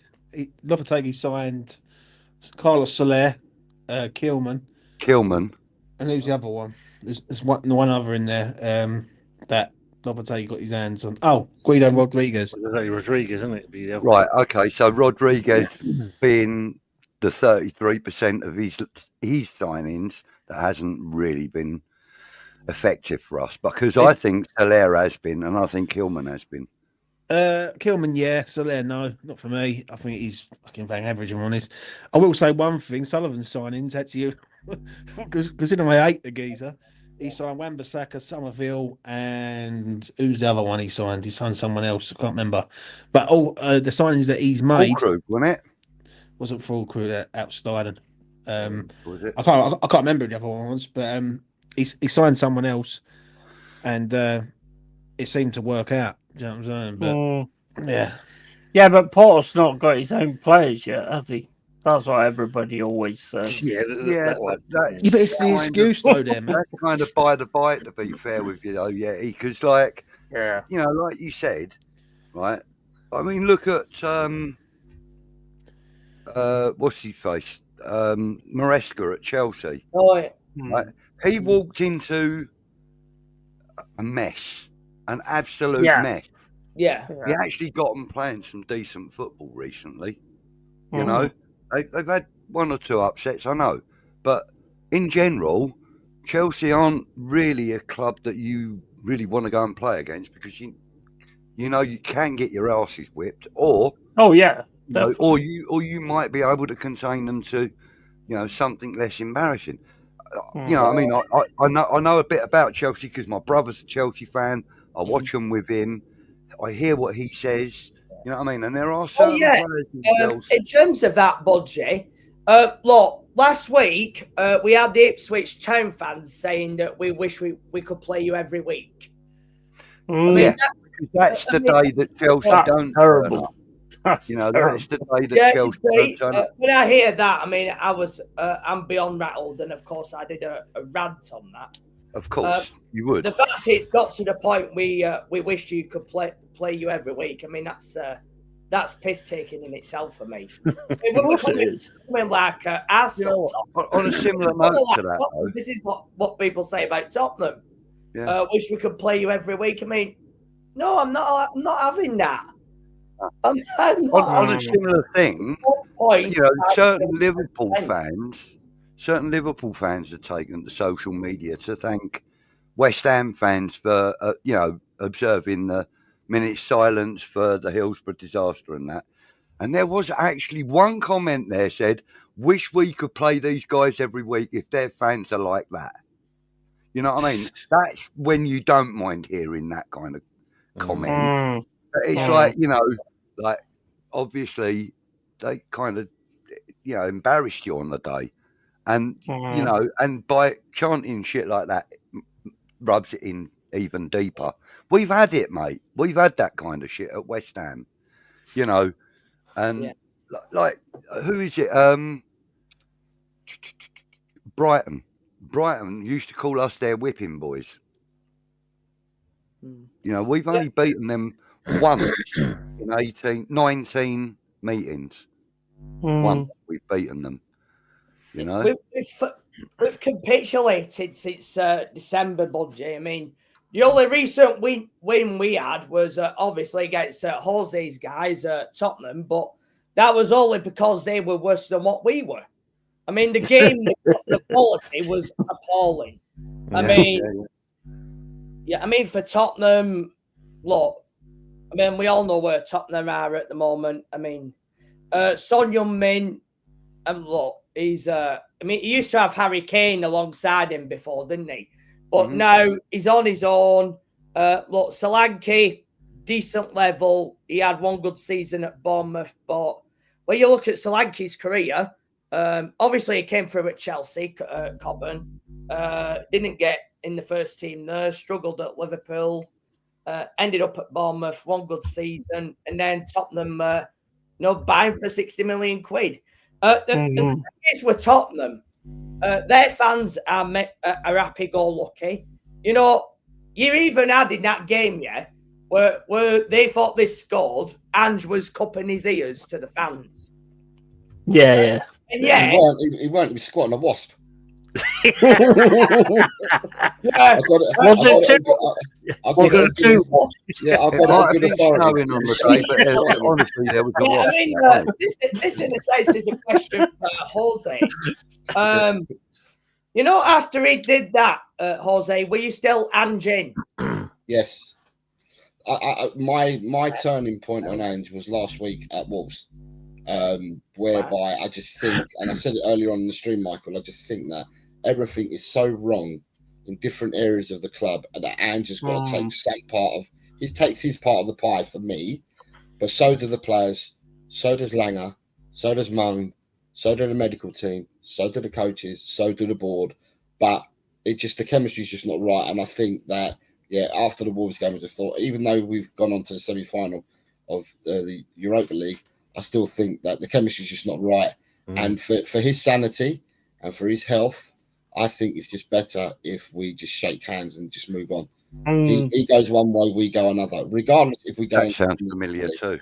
Yeah, give him But that. I'll be honest with you, Eltel. I think you lack grit. 6-point stream for me. That's what you lack. No, is this a 6-point stream for me? I've just realised we got Forest tomorrow night, and we got West Ham in 2 weeks. 2 weeks today. No, Eltel, I think you lack grit, and I think that's why we'll win tomorrow. I don't. The team I does. think we have got grit. No, you don't. No, I'm not saying you does. do. I don't know who you are, but Here's I'm the just saying. I think your Before you team go on the lacks budget, let grit. me just say this. Oh, yeah. Big up to Brian CFC for the super chat. Big up, fellas. Big up to yourself as well, Brian. Hope you're keeping well. Good to see you in here as well. And Doshi, we can usually find him on Michael Chelsea's chat as always. Yeah, he's regular there. He's And banned Stephen- on Twitter though, so you won't find him on there. Big up to Ryan G. Good evening, lads. Good evening to yourself as well. And also to Daz. Hi, Tony and everyone. Big up to yourself. How you get banned on X, I have no idea because I've said all sorts of shit on there. And I've never got banned. So well done, Michael. Yeah. Award for that, bro. He's a bit further up north than you, but yeah, that's what it is. If you're in Forest land, you got no problems at all. Oh, is it like that? Is it? Is it? Apparently, it's a boundary area thing. Yeah. Yeah, I'll stay below then. You've got the three West Ham fans who sound like they're from East London, right? You got Yeti there who sounds proper Nottingham, right? You got me and I can sound London when I feel like it, and then you got Michael. You do really sound like a Chelsea supporter.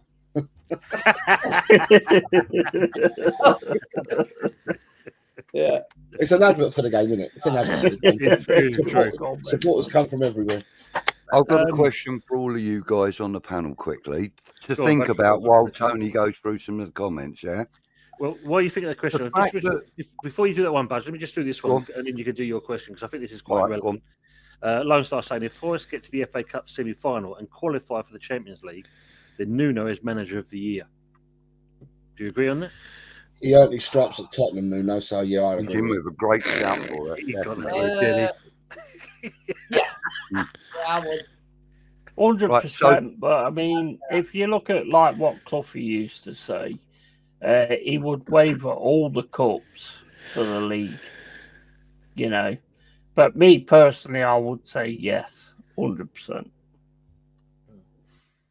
So I'm going against Cloughy now. So. Go on, Budgie, with that question. Right. So my question is that West Ham, Tottenham, Chelsea, we're all kind of struggling with performance and results and stuff at the moment. Yeah. And you know, I'm not excluding you from this conversation at all, Yeti, because you can come in with. Yeah, you fucking are. No, yeah, you can come in with some vital points. You cheater, Yeti. On this, right? I don't matter. Do you think that? You know, I mean, a lot of us are saying, oh, you know, since Lopetegui, since Potter, or you know, Ange, do you think, or Maresca, or whoever, do you think it might be more the coaches that are behind them that might be? I'm leaving. I'll catch you in a bit. All right, mate. Do you think it might be the coaches that are more at fault than the actual head coach, or? You know, I know that the head coach is the top dog, but you know, if his coaches, you know, his goalkeeping coaches, his fitness coaches and whatever, if they're not doing their jobs as well as we would hope, or the players are used to, maybe in previous management systems. Do you think that could be like a part of the drop off in all of the clubs that are here at the moment? Basically, I'm saying, could the blame be wider than just I understand what you're saying. the ownership and that? For me, I'm going to turn around and say, I mean, I don't know what the structure is at West Ham. I don't know what the structure is at Chelsea, and I certainly don't know what the structure is at Forest either. Ange is a manager. That's what he is. He's a manager. He's in this, so don't mention us. He's not. None of the coaches are his, are they? He's not a coach. No, none of the coaches are his. He goes to clubs and doesn't bring anyone with him. He just goes and works with the people you've got. So Ange delivers the message to the coaches, from what I've been led to believe. He delivers the message and the ethos and the way that he wants to play football. He delivers that to the coaches, and then tells the coaches to go and get on with it. He then watches from the sidelines as the coaches do whatever they need to do, and then from that he then selects a team to play. So he's a manager, as in the old school, as in the new school, a manager's a manager. Because in the olden days, a manager, and I'm going back a few years now, but a manager would coach the team as well. He'd be a manager and he'd be your first team, he'd be your head coach, whatever. But now the structure of football has changed so much that you get managers, you get directors of football, you get Doris the tea lady, everybody just gets involved in it all, right? Yeah. So it could well be, but at Tottenham, it's definitely the coaches that do the coaching. With the coaches, Do you think the tea lady's the problem? No, she's more astute than the coaches we've got at Tottenham. I'll tell you what, I reckon she is the problem, because she works at West Ham and all, mate. It's true. Conspiracy theory. It might be on the X-Files. With Tottenham's coaches, right? I've looked up all the coaches for Tottenham, right? And the best coach that Tottenham had was the guy that left and went to Birmingham City at the start of the season and has now gotten promoted, right? He was a head coach at Tottenham and he went to Birmingham. So we've now promoted Matt Wells to head coach, and then he's working with the likes of Mile Jedinak, used to be the Palace and Australia captain. He's working with, and I've forgotten his Ryan Mason, the Tottenham footballer, and he's working with two coaches that have been brought in from Hibernian, Raimundo and somebody else. Anyway, I looked at this. Every footballer you can look at how to distinguish where they've been, what they've done. I looked at the coaches, and the coaches have zero accolades. They've got nothing worth of note and nothing worth of mention. So with that being said, yeah, applaud Ange, because that's what he does everywhere he goes. He doesn't take a team with him, but it's completely not worked at our club. That element has not worked at our club. Whatever his message is the coaches are obviously delivering it. It's either that or the players are saying "fuck you" to the coaches and not wanting to play for them. I don't know what's yeah. But that's all I can say to answer your question, Buddy. That's what I can see in a nutshell at Tottenham. As for the other clubs, I can't comment on them. Fair comment, mate. Yeah. Good answer. Yeah, I'll talk on mine. I see it very simple. Maresca, he gets told what to do, what to say. I think even in press conferences as well. As you guys all know, we have two sporting directors, Winstanley and Stewart. I mean, a lot of people know my feelings about these guys. But ultimately, Egbali runs the show. Why we've got two sporting directors, I'll never know, when most clubs have got one. We've got a set-piece coach from Brentford who hasn't really had any desired effect. I mean, not that we were great on corners previously, Budgie. And the only person who could score from corners, who was Disaster, or Axel Disassi rather, he's gone to Villa now. So we haven't got really anyone who does who could get the head to the ball. Tozin, it doesn't play every week. We always have a different back line from Tozin, Corwell, Chalobah, or whoever. You know, he's playing Reece James in midfield. Thursday, he played in Kunku out on the wing. But there's another thing to this. We go by data. We go by data as well. So they're using technology at the club. So they're not using a pair of eyes, you know, like most clubs do. So that's the problem as well. But Back in the do I blame Maresca? Have I called him a fraud? Yes, I have. But ultimately, he's doing what he's told to do by the guys above. It's as simple as that. But does he coach? Michael? Does he coach the players, or is he a manager? And have you got coaches? He's a coach. Oh, so he does coaches. Where I'm saying Ange doesn't. Ange is a manager. He doesn't do the coaching. You're different. You got a guy that coaches. But obviously, the issues is his selections, Jose.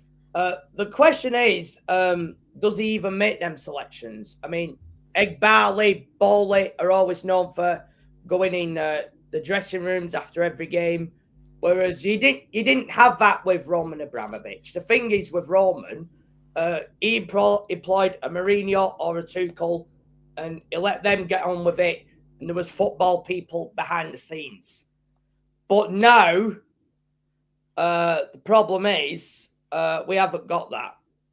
That's the problem, and that's why you see Chelsea change. I've heard of Abramovich. Is he that fellow who was knighted for being a saint? Is that the one? Yes, and another thing, Jose, he was actually. Oh, and he's disappeared. You kick him out? No, he did it himself. He knew on the loser there, didn't he?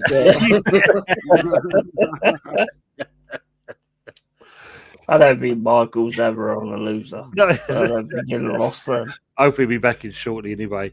Potters can't handle big players. He was okay at Brighton, Chelsea, sunk West Ham United, sinking. Yeah, I mean, I think for us, he is the head coach, and obviously he's got a coaching team behind him.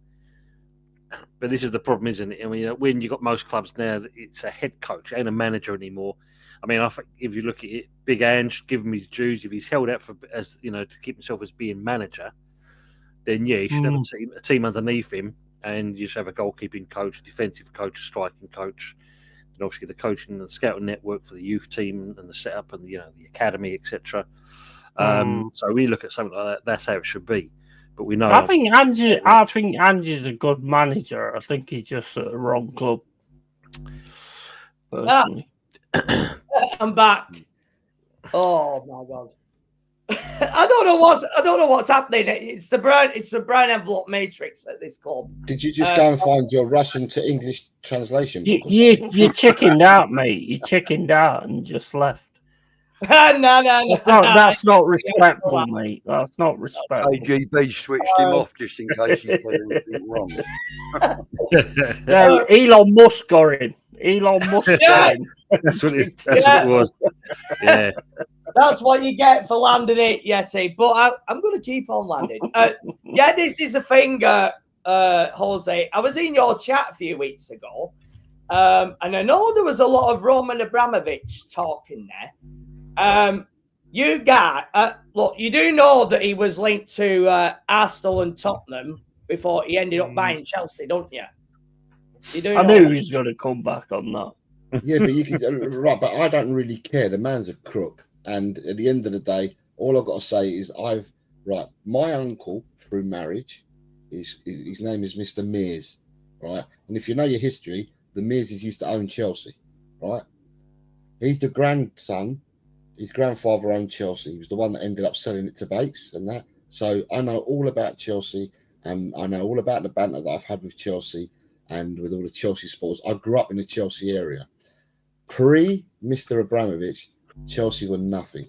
Mm-hmm. Chelsea did fuck all before Abramovich came, and these millions came. He came in with his billions. It weren't millions. He came in with his billions, and he revolutionised the Premiership to go such a way.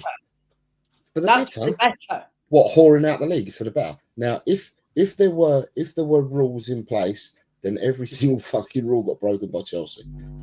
Every single rule. And at the end of the day, it's for people like Abramovich and what they've done, and even to a certain extent, it's what Bowley has done and stuff like that. That's the reason why rules are brought in, because, I mean, yeah, you won titles. You did win a few titles and you won a few trophies, but you've paid for them all. How much did you pay? North of, I'd say, while Abramovich was there, I reckon you've played north of about £3 billion in salaries, in transfers and stuff like that. And that's what, and you've bought your trophies by spending that £3 billion. Other clubs don't have that luxury, never ever will have that luxury, and never even will come close to a fraction of that. Got that luxury. I mean, Manchester City have got the sheikhs. Manchester United have had. That's why they didn't win the league this year, because they got the sheikhs. Sorry, I know your language. That you know, up north, was it sheikhs or the shits? Sheikhs. Oh, just making sure. Yeah, shit shakes, not milkshakes. Shit shakes. But football has changed. Football evolves. That's the thing, as well. And every not for the good ways either, including Arsenal and Tottenham, would have had Roman Abramovich in a heartbeat in exchange for Daniel Levy and the Cronkies. Good, if you want to win, therefore you want the best owner possible. It's as simple as that. True. That's what you work towards. That's what you work towards, to get the best owner and get the most money and all that kind of stuff. That's what we all work towards, obviously. We hope for, innit? We look to achieve that. I mean, not being funny, you think it was the 86 season for us when we had, like, you know, McAvenny and Cotty up front. I think we was at the time, you're going back, obviously, Div 1 then. We was one of the third, you know, we was the third richest club in Div 1. But unfortunately, our owners then, the Kearns, you know, the old saying used to be, you know, short arms and long pockets, because they were, again, another one that didn't like spending. And we're seeing it now, you know, as you said, Sullivan, we've definitely seen it with Levy. There's no two ways about that, because the managers that have gone through that revolving door at the moment at Spurs is unbelievable. Built a new stadium and we kept the revolving door. Exactly, yeah. Is the best feature, apparently. The best feature. It worked perfectly. Don't need to get rid. Yeah, that's the only thing is, the biggest they bought from White Hart Lane to the stadium was the revolving door. Everything else, the bigger money that he's gaining is you're going to bring in businessmen that are all about business. They're not actually about the football, you know. And that's what you're going to get. That's what Man United have got. That's what Tottenham have got. You know, we've got an owner that's actually keyed in to what we're all about. I'll make you right on that. And that's what everybody should have, be honest. Because, not being funny, you just put a nail on the coffin there, basically, for Man United, because when they had Edward Woodward as their chairman, that was a bloke who's a businessman. No idea about football. And they're still. Ferguson did, Ferguson did, yes. And they had Woodward there, they had Gill there, and they had Ferguson. And Ferguson was a football man. But who's the other fella they brought in? Bernard Gill. Was it Gill? Yeah, I mean, because not being funny, you got to think back in the day. You had what was his name, Peter Kenyon, and you went to Chelsea. But when he was at Man United and that bloke was switched on. Commercially, he was switched on. You could go into Tesco's, Asda's, Sainsbury's, not plugging them channels. And then, but when you think about it, you could have gone in there, you got Man United Coca-Cola, Man United Crisp, Man United Chocolate, Man United Station. It was all switched on. Man United, and now they're selling Man United laxatives. Yeah. But they care about the club, don't they? That's the main thing. They care about the club instead of the money that they're bringing on. I mean, exactly. That's the worst thing. I think the good thing for you, Yeti, I think we've spoke about this before, and it's been quite a while since we spoke about it. But you think about it at the time, and I was surprised at it myself that when you look at the Forest, you didn't actually own the land. Yeah, and he made sure that no, I'm having that back, and he's done that. That was massive. That was absolutely massive, because I see all these clubs that go to different grounds and all that kind of stuff.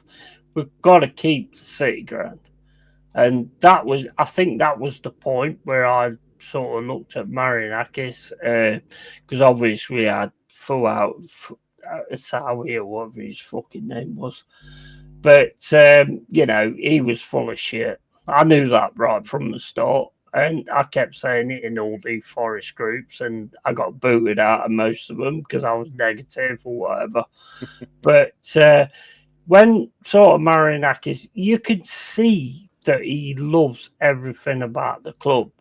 And he made sure, even though it was going to cost him a lot of money, he made sure we kept City Ground. And that, to me, is absolutely massive because that's where all the history is. Absolutely. European Cup, you know, everybody goes on about, oh, well, you always keep talking about that. But, yeah, but you would if you did it.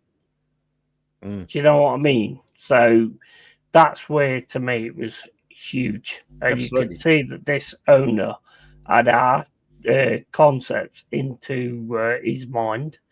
And he loves the club. And I think every club should have that kind of thing as well. Fact. We believed that when Sullivan and Gold took over at West Ham. We were warned, David Sullivan gave us all the story that he was a local lad and he looked out of his front door. And same as Fawaz did. And all this, that, and the other. And, you know, like, I'm not being funny. Yes, he has invested a lot of money into this club. But I bet you any money you like, the minute he sells it, and he will sell it for a huge profit, he will also demand all of his debts paid, all of his loans back. Yeah, of course he will. Which, you know, is going to come to multiple hundreds of millions. Of course it will. Because, you know, over his, 16 years he's been at the club, Tone?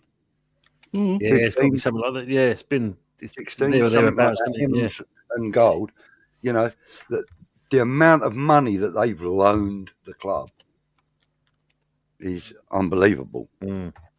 Unbelievable. You know, and fair play in that respect. So, he was asking, where the hell is Wurzel? He's in the chat. He's been in there, but I mean, the poor sort of injured himself. So, that's why he's not showing himself. I don't know if he's surprised he can type. Well, yeah. Oh, he don't want me to give him shit because he gave me shit about my arm, didn't he? When I hit it, that's the feedback. That's the feedback. He don't want it back, do he? Yeah, I want to bring on that point where Yeti said, I'd rather see football clubs stay in their traditional grounds because the thing is, what we've got now is we've got many of these clubs that are in these stadiums and they're very soulless. You know, the Emirates, Tottenham Stadium, West Ham's as well. I don't want to get to that situation in terms of Chelsea, you know. But, I mean, I don't want a new stadium. I know a lot of people are debating this. For me, it's a no-brainer. We've got to stay at Stamford Bridge. I'd rather have development. And obviously, the one thing is, Ken Bates, he put in a clause, which is the CPO, which is the Chelsea pitch owners, to make sure that, let's say, these new owners, or vultures as I call them, can't get their hands on the ground and the naming rights. That's right. So for me, Ken Bates, as far as I'm concerned, is a hero.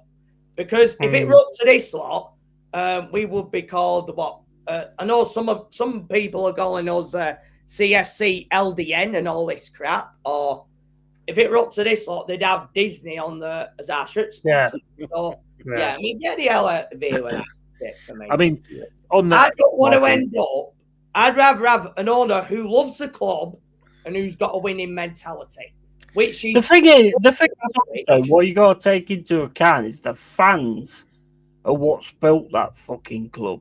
The fans are what built that fucking ground. Yeah. You know, so you've got to keep giving it back to them. Yeah, but this is the problem with some of them. I mean, like, you know, Ken Bates was a bit of an idiot, but what he did there, Michael, like you said, he future-proofed Chelsea. You know, he made sure of that in that respect. Yeah. Abramovich, as much as it was a tax haven for him in that, you could tell he actually had a bit of an affinity with the club. Yeah, you could see that clear and obvious. You know, because, as Jose said, He's still making money from Chelsea now, mate. So of don't course worry he is. about Abramovich. We know that. Yeah. I mean, that's clear and obvious. Todd Bowley and that we know he's not going to be a short. Deserves it as well So, for what he did. we don't need a VAR for that one then, Tone, now, because you said clear and obvious. Abramovich deserves it though for what he's done for Chelsea. Oh, absolutely, mate. Deserves it. And the thing is, when you look at it, you could tell that he wanted to get where he was. I mean, when you think you Ranieri in that, he got second. Yeah, he did. Yeah, was something that they hadn't been there for a while. And that what was Abramovich's answer? You're fired. Yeah, yeah. And then come Mourinho, and it went on from there. So that's a different kind of thing, Yeah, that's what winning mentality, and that's what has deserted most of these clubs for the past 15 to 20 years. Obviously, I put Arsenal and Tottenham in that category because they were the ones that ended there that started this trust the process. Oh no! Let's leave it on for Arsenal on that one. Jose. Right, a lot of Tottenham fans do this. So, what is this trust the process? I'm not saying it's you, Jose. It might be the others. Well, I must tell you what. Every channel, I've heard him say it on another stream. Every channel I've ever watched, every Tottenham channel that I watch, there's only one that I can think of that would ever say anything remotely like that. Other than that, everybody that I watch doesn't say anything like that at all. I've watched all of yours. I've seen you all say it. That would be the Even Hotspur you. hippie, I reckon. That's the one. That's the one. Budgie, that's the one that says it. The Hotspur hippie. I never named him, but that's the one that said it. You've got it. That's his. Yeah, mate. I've watched a few of his streams. Yeah. Also, he says it like it is, mate. I mean, like my mate, the one I do the Wednesday nights with, Kieran. He says it as it is, doesn't he, Tone? He does. You know what I mean? If he says, like, for example, when we got Potter, he's like, no, mate, he's wank. That kind of thing. You know what I mean? He just says it as it is. He actually didn't say that. He said give the man a chance. But the person that you're talking about says trust the process. And what process? There's no fucking process to trust. Yeah. And this is what all them Jose, they can't answer. It's all the foundations. Don't forget the foundations. It's very simple. It comes from the owners, the media, and then it goes to the fans, and then everyone believes in this nonsense. What fan, other than Arsenal fans, want a fucking process? Yeah. We want to win shit. We don't want processes over 5, 6, 7 fucking years. We want to win stuff. Right now, that's what we want to win. And then you're right. I think he said it earlier, and I think Budgie's now sort of like agreeing we won it now. At the end of the day, Tottenham have gone down a route recently where we've bought a hell of a lot of youngsters, right? And that all started with Paratici. When Paratici came to the club, he'd done a top to bottom and said, "Look, you're not going to attract the best youngsters and grow your team organically if you don't pay the wages for the youngsters." Chelsea were miles ahead. Chelsea were miles ahead of everyone with the youngsters 20 years ago, what they were doing. So he's come in and he said, you should look to be buying more youngsters. You should be looking to buy more youngsters. Now that we've bought the youngsters, they're not ready now. They're not oven ready now. They might, and it is a might because you're taking a gamble, they might be ready in 2 to 3 years' time. But my fear in 2 to 3 years' time is if you're going down the path that Tottenham go at the moment, they're not going to see success. They don't see improvement. In 2 to 3 years' time, these players that you're pinning your hopes on, they're not going to be at your club. They'll be sold on for profit elsewhere. Of course, we will. So as fans, doesn't matter who we support. Doesn't matter who we support. As fans, we're not worried about what happens next season, the season after that, the season after that. All we're ever worried about is the season now, the here and now, and that's what we're worried about as fans. 100%. Yeah. Can I just bring you back to one of your points there, though, Jose, when you said about Chelsea were years ahead with the youngsters and stuff. So I'd like to sort of disagree with that respectfully, because a West Ham youngster is the only Englishman ever to lift the World Cup. All right? Yeah, but what I'm saying though is that what Chelsea did 20 years ago is they started by having Yeah, they started branching academies out. in just about Yeah, every secondary everywhere. school around the country. Yeah, down where I am, the nearest college where I play football, it's got an absolutely magnificent facilities and a magnificent 4G pitch. That's paid for by Chelsea, and their academy are Same down as there. us. So where I play, Same the as us. academy are down there. But what Chelsea did is they did all that 20 I years love ago. They this invested, London fight. they invested and did all that. Bear with But then me. what they also did, look at the amount of players that they had. At one stage, I think Chelsea had something like 48 players or 53 players out on loan.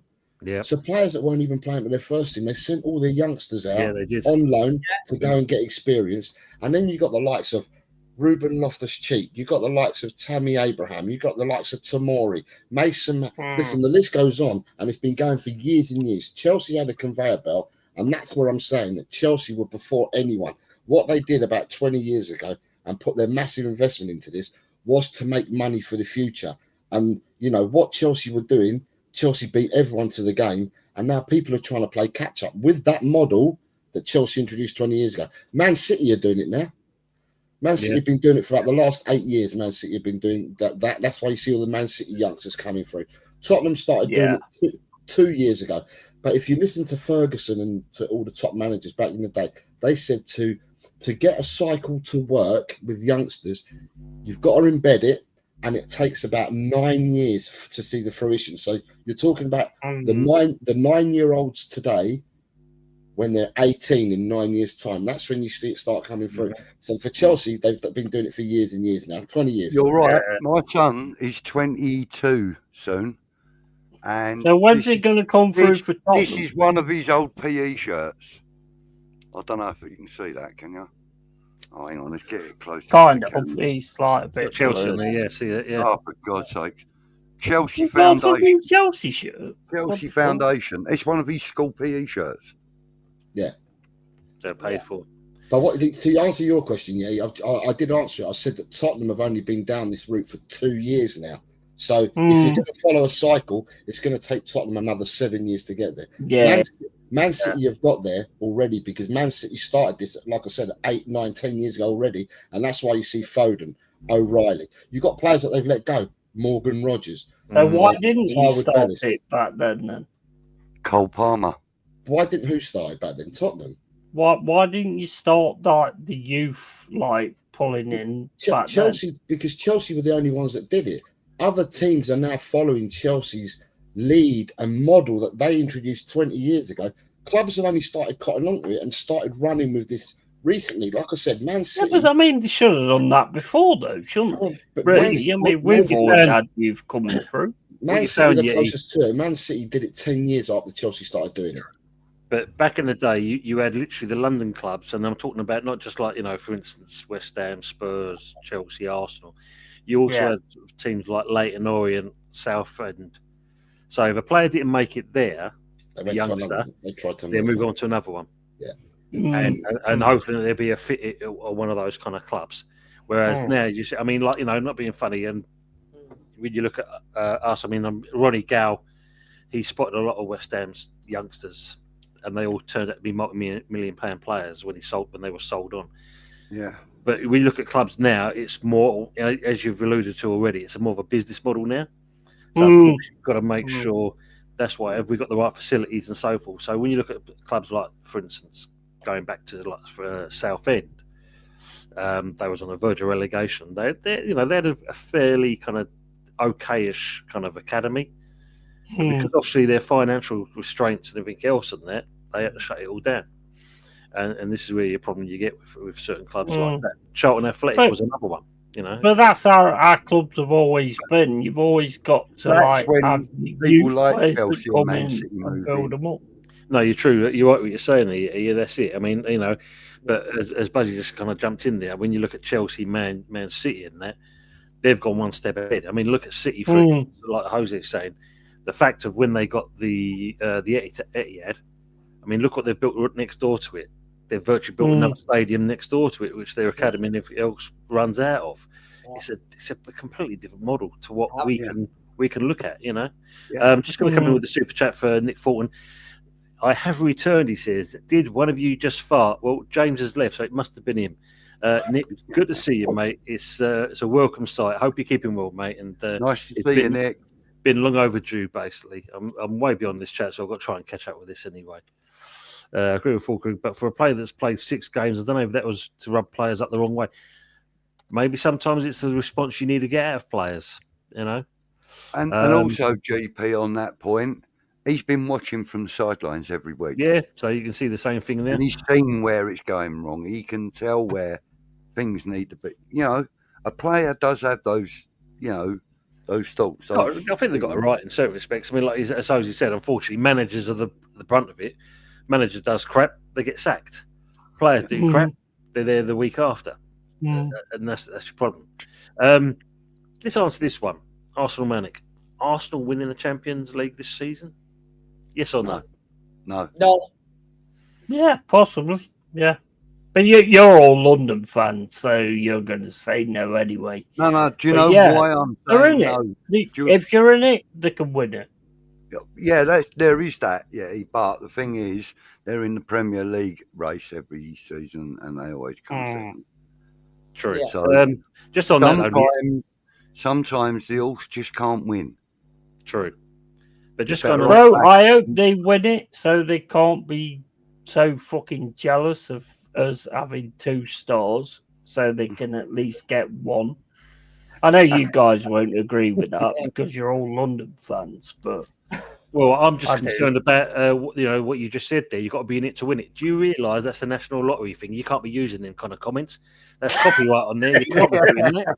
Sorry about the copyright. Sorry if you got demonetised. That's it. You know, that's the stream finished. Right, shut up shop. We're done there. Brilliant. They totally schooled Real Madrid. Oh, so they have every chance of winning that. And Declan Rice showed every penny of his £105 million price tag. Yeah, we're still 100%. 100%. We should Not go in there. 2 goals. Yeah, but Budgie, we should be going in there for the extra 45 million that we was overdue on the player. That's what we should be doing up. And then 2 goals he scored. Yeah, you sold him too cheap, to be fair. And the worst of that is Declan Rice came from Cobham as well. He did indeed. He did indeed. Makes it even worse. Trosh says, yeah, we let players get away with too much, and that's the problem these days. Indeed. What they get paid for. Yeah. Every team needs senior players telling the truth. Yep, agree on that as well.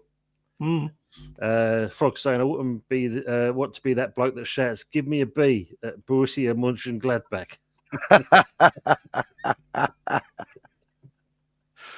Oh, dear. Take about 45 minutes to sing that one. David's saying Pot will never succeed at the top level. He can't manage big personalities. He's been swallowed up by a current group. Could be a good I think he's being held back because if you look at the way he dealt with Brighton, and he turned them into a really fucking good team that was very difficult to beat. With West Ham, he seems to be playing it safe.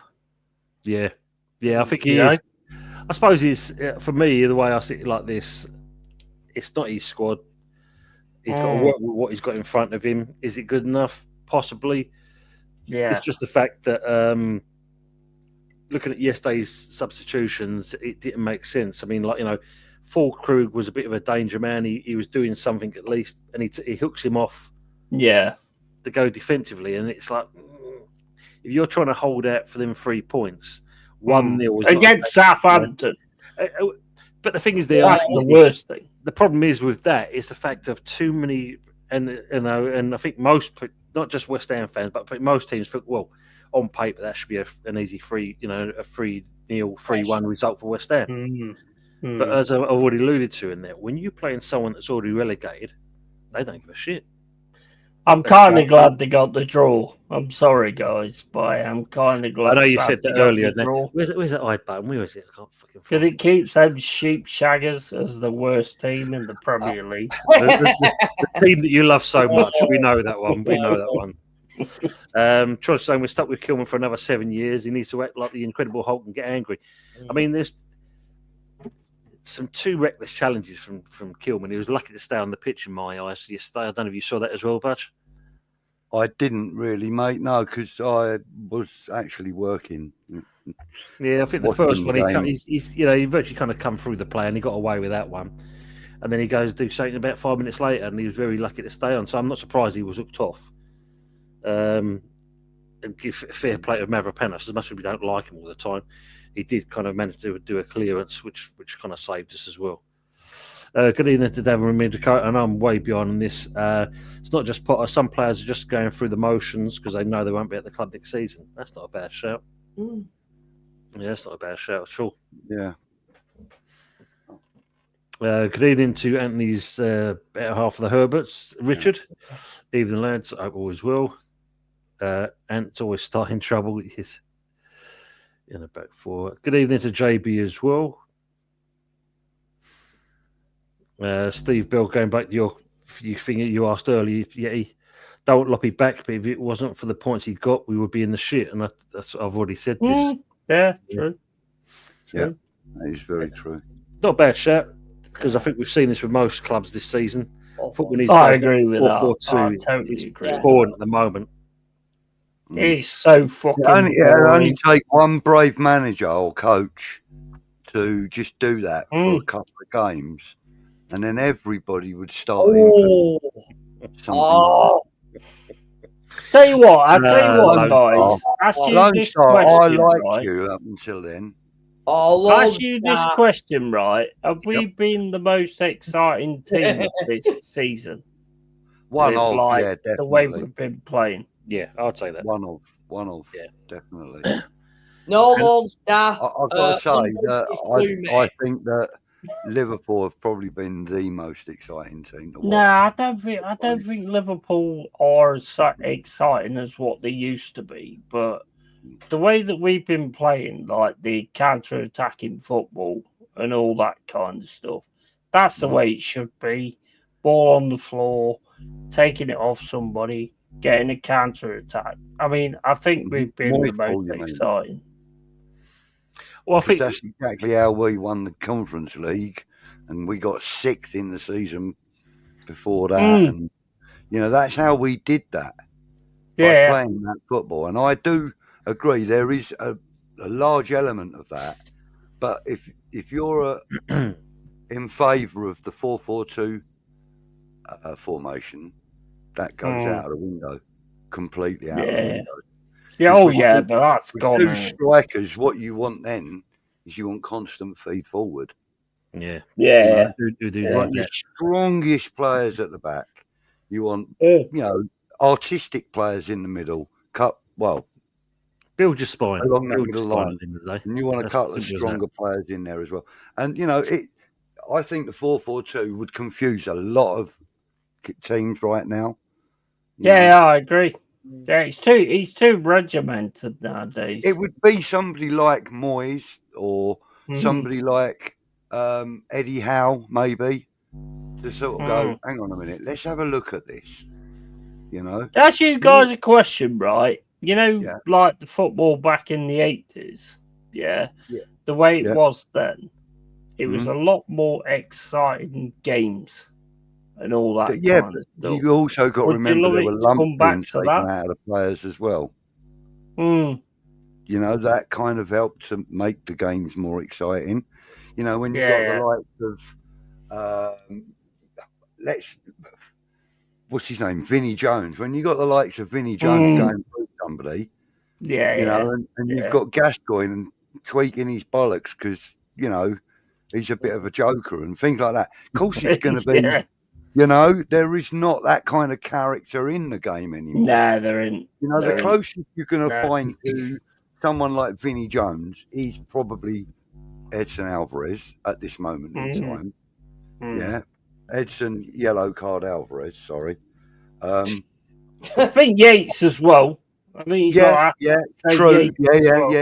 He's quite actually. He does like to take a bump at well, you've got Romero at Spurs, haven't you, as well? I mean, he likes to. Yeah, he don't mind either. There's few and far between, though. There are few and far between. True. And I think Leeds, Birmingham, and Barnet have been a better watch this season. Yeah, you're right there. Yeah, you probably are. Yeah, you're probably right. You know what? I live Rev- 300 yards away from Crawley Town, right?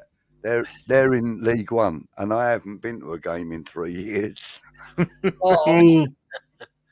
Well, to be fair, I'm probably I a bit drink in the biased pub on opposite saying and everything. Forest have been more entertaining because I watch them.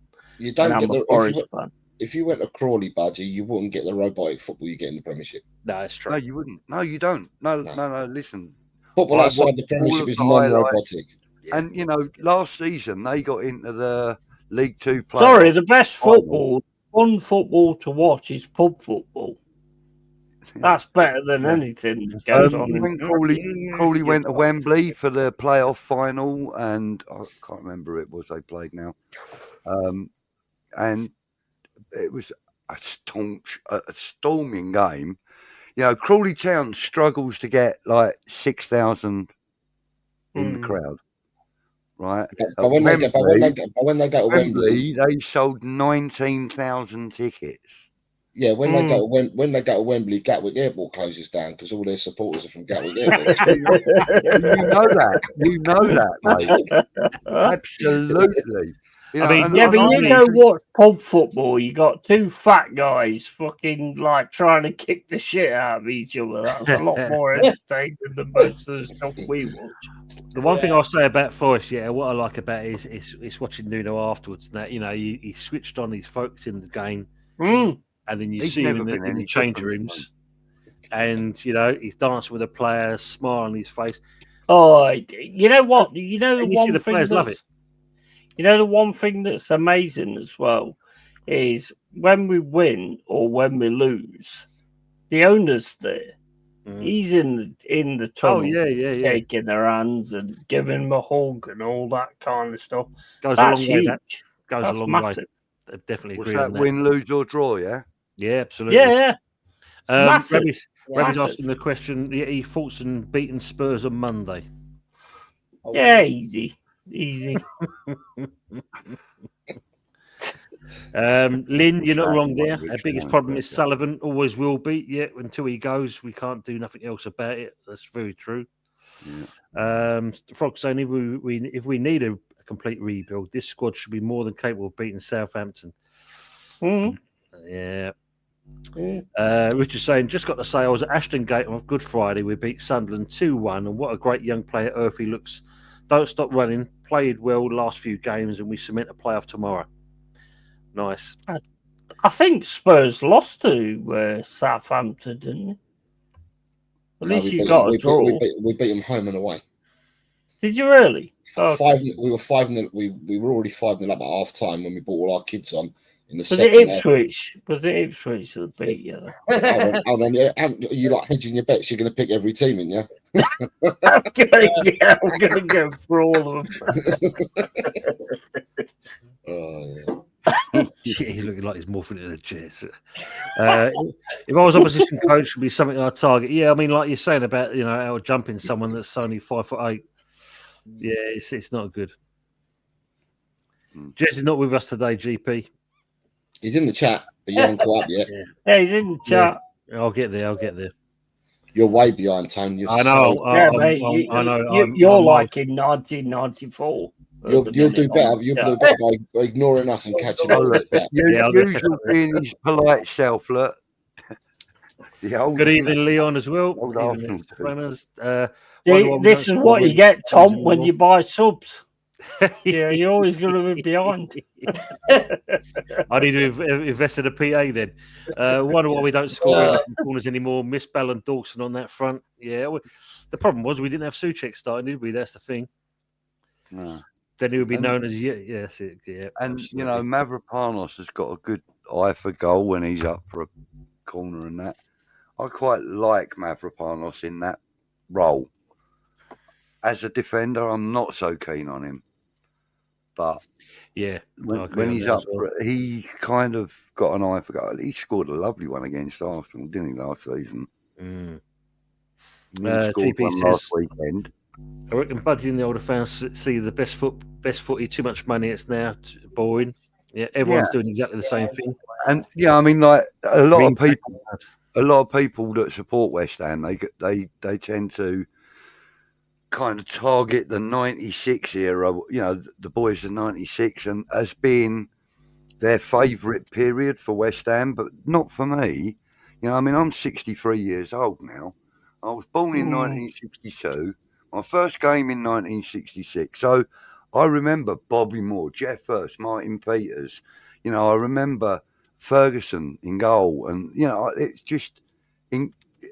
I think that through the 70s, when we had like the likes of Billy Bonds and that for me was, you know, for me, I just loved Billy Bonds and Trevor Brooking, one of my all-time heroes. Yeah. Frank Lampard, Alan Devonshire. Devonshire, yeah, mate, some great players. I mean, we've had some truly wonderful footballers at West Ham. You know, even more recently, I you agree know, on that, Steve. the likes of, you know, Dimitri Payet and Yeah, I would put Kudus in that bracket. You know, Thank you, Lone Star. he's a good footballer, but you know, we've had some wonderful players, but we've never been title contenders.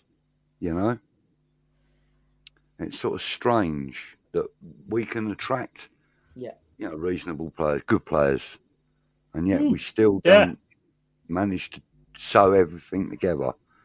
You know, You still keep what's his name, Bowen, which is an awesome player in my opinion. Game changer. Yeah, I mean, let me ask you a question. Right, Yeah, you're Stephanie. going to pick the England squad. Oh, Right? Are you going to pick Saka? Be on and be, you know, be football minded. Don't be a Tottenham fan. Don't be a Chelsea fan. Don't be a West Ham fan.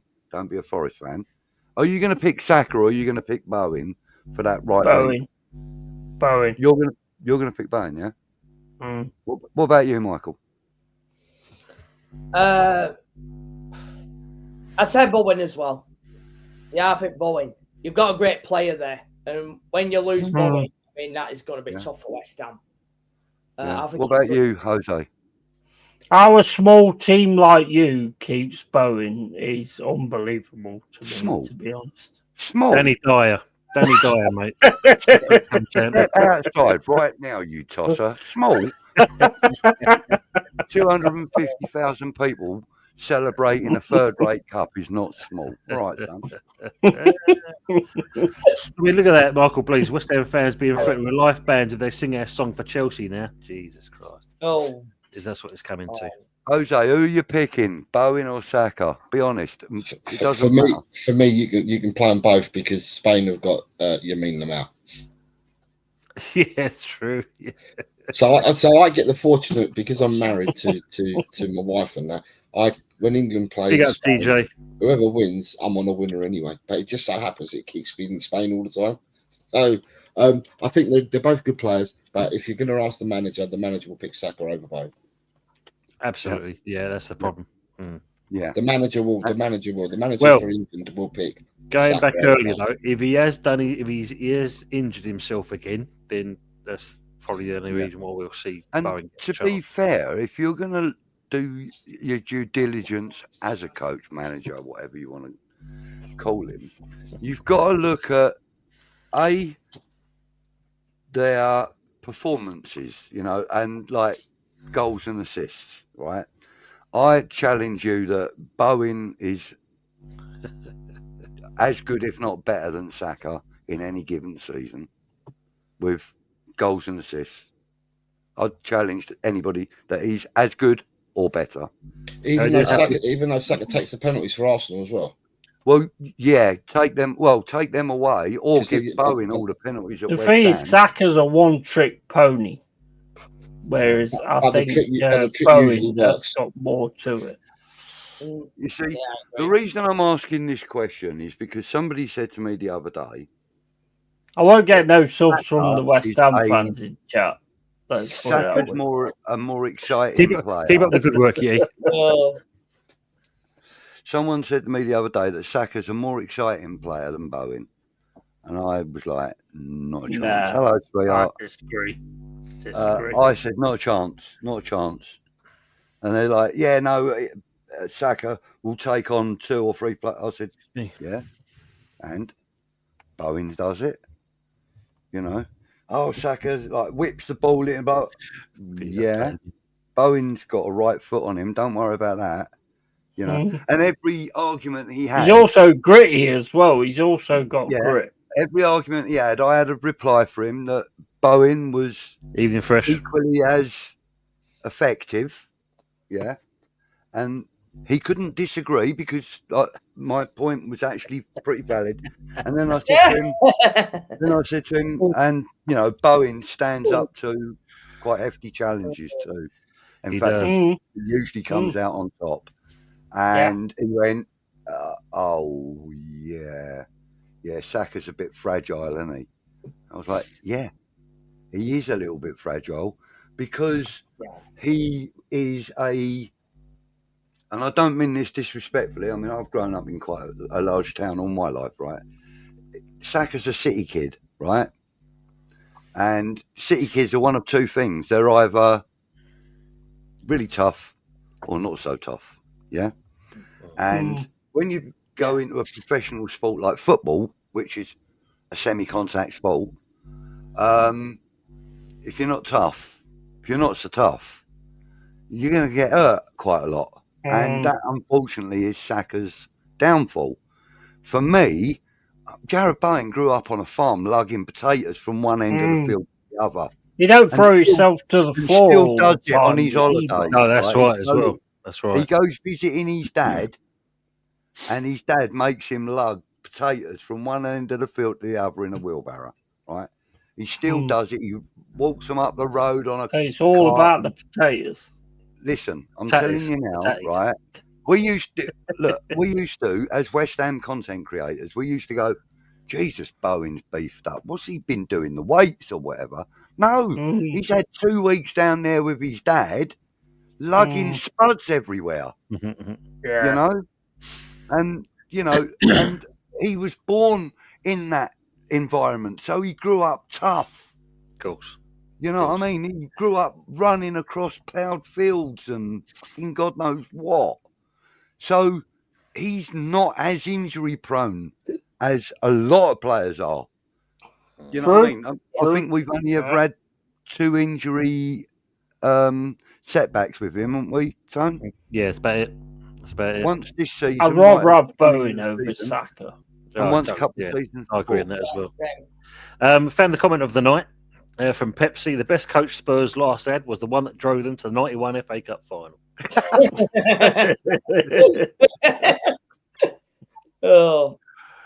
And obviously, Jose's obviously reply back. Love it, you Goon, is showing the love as well. Right, can I just say, just answer, Budgie. Yes, right? Premiership. Jared Bowen, 52 goals, 35 assists. Okay. Bukayo Saka, 53 goals, 45 assists. That's good, if not better. But Saka's got 1 more goal and 10 more assists at the moment. That's right. And Saka's had how many penalties and how many? Hold on, you're getting too technical. I'm just going. But you're saying stats. Yeah, I mean the stats don't lie. That's the problem, isn't it? I don't do stats. I do eyeballs. So more of Jared Bowen's goals are through open play, I would argue. GB. You know? And nobody's going to get on the penalties all the time Harry Kane's captain. So, happy saying that I've finally given up. Kept it going for so long, the hope and belief, but I cannot do it any longer. Potter is a dickhead. Some of the players have all but given up. And that's probably the best comment. I think he's just going to a narrative. Probably one of the most dedicated West Ham fans I've ever met, right, in Happy Amaret. Never sees like the downsides, always looking at the positives. You know, obviously, gets frustrated and disappointed at times, but always looking forward, Listen, just recently she's been saying that, you know, God, can I actually be bothered to go to the game anymore? You know, that's not her. So something really drastic is happening at West Ham, you know. Yeah. So, How are we doing, Miss Molina? Hope you're keeping well. well.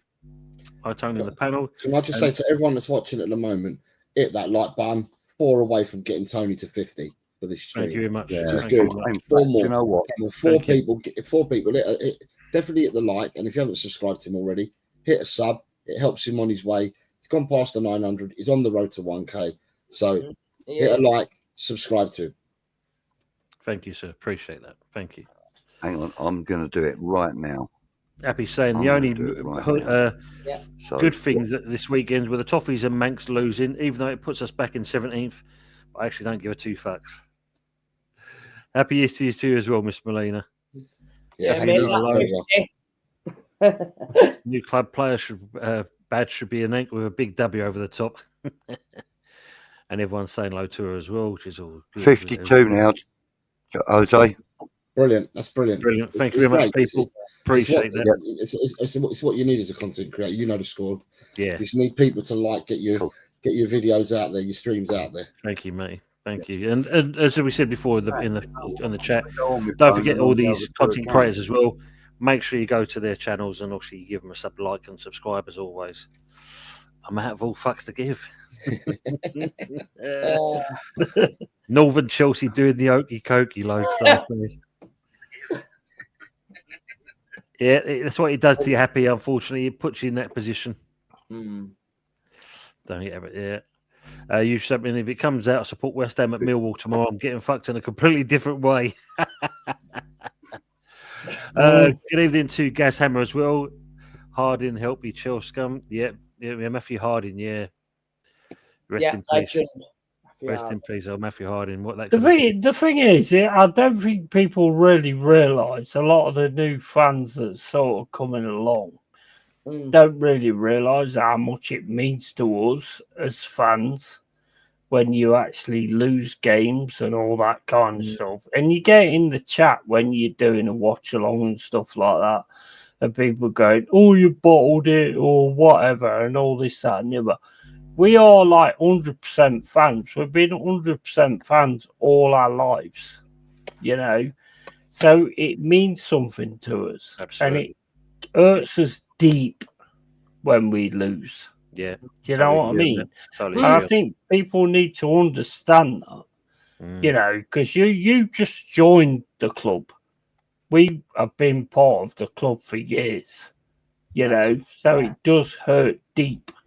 So you need to understand that. Yeah, true. Totally respect that as well. Big up to I Am Titanium. Big up Walter White, RVN, Sir Alex, Ahmed Dajali, and Eminem. Eminem as well. Yeah, but it's on me Charlie that made me chuckle. Yeah, I know. He's that Iranian comedian actor. Yeah. Chelsea dodged the rules of extended contracts. Yeah, that's what old Bowley's done. Ryan G saying, I think it's around 2 billion Abramovich spent on players and wages in his time. Fucking hell. Ravi's asking, question for all: who is the one player in your teams that's your cart horse? Well, that's easy for us. Unfortunately, most people see Mavropanos, but looking at yesterday's game, and that Kufal definitely fell into that category yesterday. He was shocking. Kufal or Sufal? It's actually Sufal. Yeah, Okay. I say Ku because obviously, you know, because you really like him. Yeah, because you're a Londoner. Yeah, because I'm a Londoner. Kufal.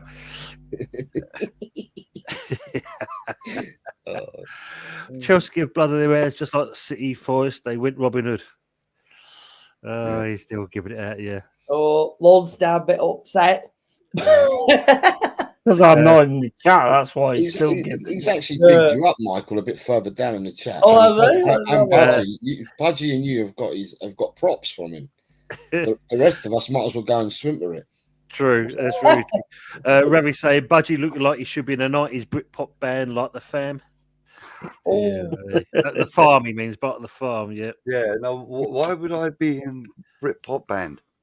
Oh, because, well, yeah. He could have been in Take That. Frog Take say, that to me is an invitation. Frog said it's mild relief that Tottenham and Man United are equally as shit as us this season. Well, almost anyway. Yeah. Mm. Yeah. United losing again. Old Dizzy must be fed up. He definitely is, but I think he wasn't well enough to do a stream because I think you would have definitely have said something. Leon's saying, would we have been done better getting Amrin in? Ooh. Mm. Whoever you bring in as a Interesting manager, thought. they're going to need to pick their own players. They're going to, regardless of what anyone says. Yeah. The truth is, you need to have a few windows. You need to mold the team and get the players in that's going to play your style of football and be your type of player. So bringing a manager in, you might get that initial bounce. Yeah, you know, it's a new gaffer. We've got to listen to what he's got to say. You might raise your levels by 5%, but more or less your levels will then drop back down again. You need a window. Bring your own players in. Get rid of the ones that you don't want and you don't need. And you know that takes and that takes don't want to time. play for you. You look at Yeah, Forest. I'm going to counteract Look that. at Forest. Hold on, because you said earlier you agreed 3 years ago. No, I'm going to counteract that. I'm going When to Cooper was counteract landing with that. 50 players, when Cooper was landing with 50 players, you agreed earlier that it's taken 3 years to get to where you are now. Yeah, So I did. therefore, you But do I'm going need to the counteract transfer it. windows. I'm going to counteract it on the fact of it's not to do with Cooper, it's to do with back in the day. Back in the day, the coaches and the managers made players into what they wanted them to be. Whereas you look at Brian Clough's era, you know, he came into the club and he turned players into the way he wanted them to play. He didn't go, oh, I need this kind of player or that kind of player. He actually, and that is the difference, because back in the day, they used to actually make players into what they wanted them to do. Nowadays, it's like, oh, I need this player, I need that player for this to work.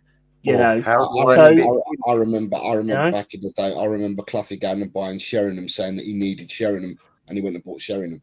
So, and I remember. Yeah, but I mean that's just a striker. So I mean that's a different story. He wanted someone, didn't he? Went out and bought. But when he first took over Forest, he turned players who was nothing into something. That's what I'm saying.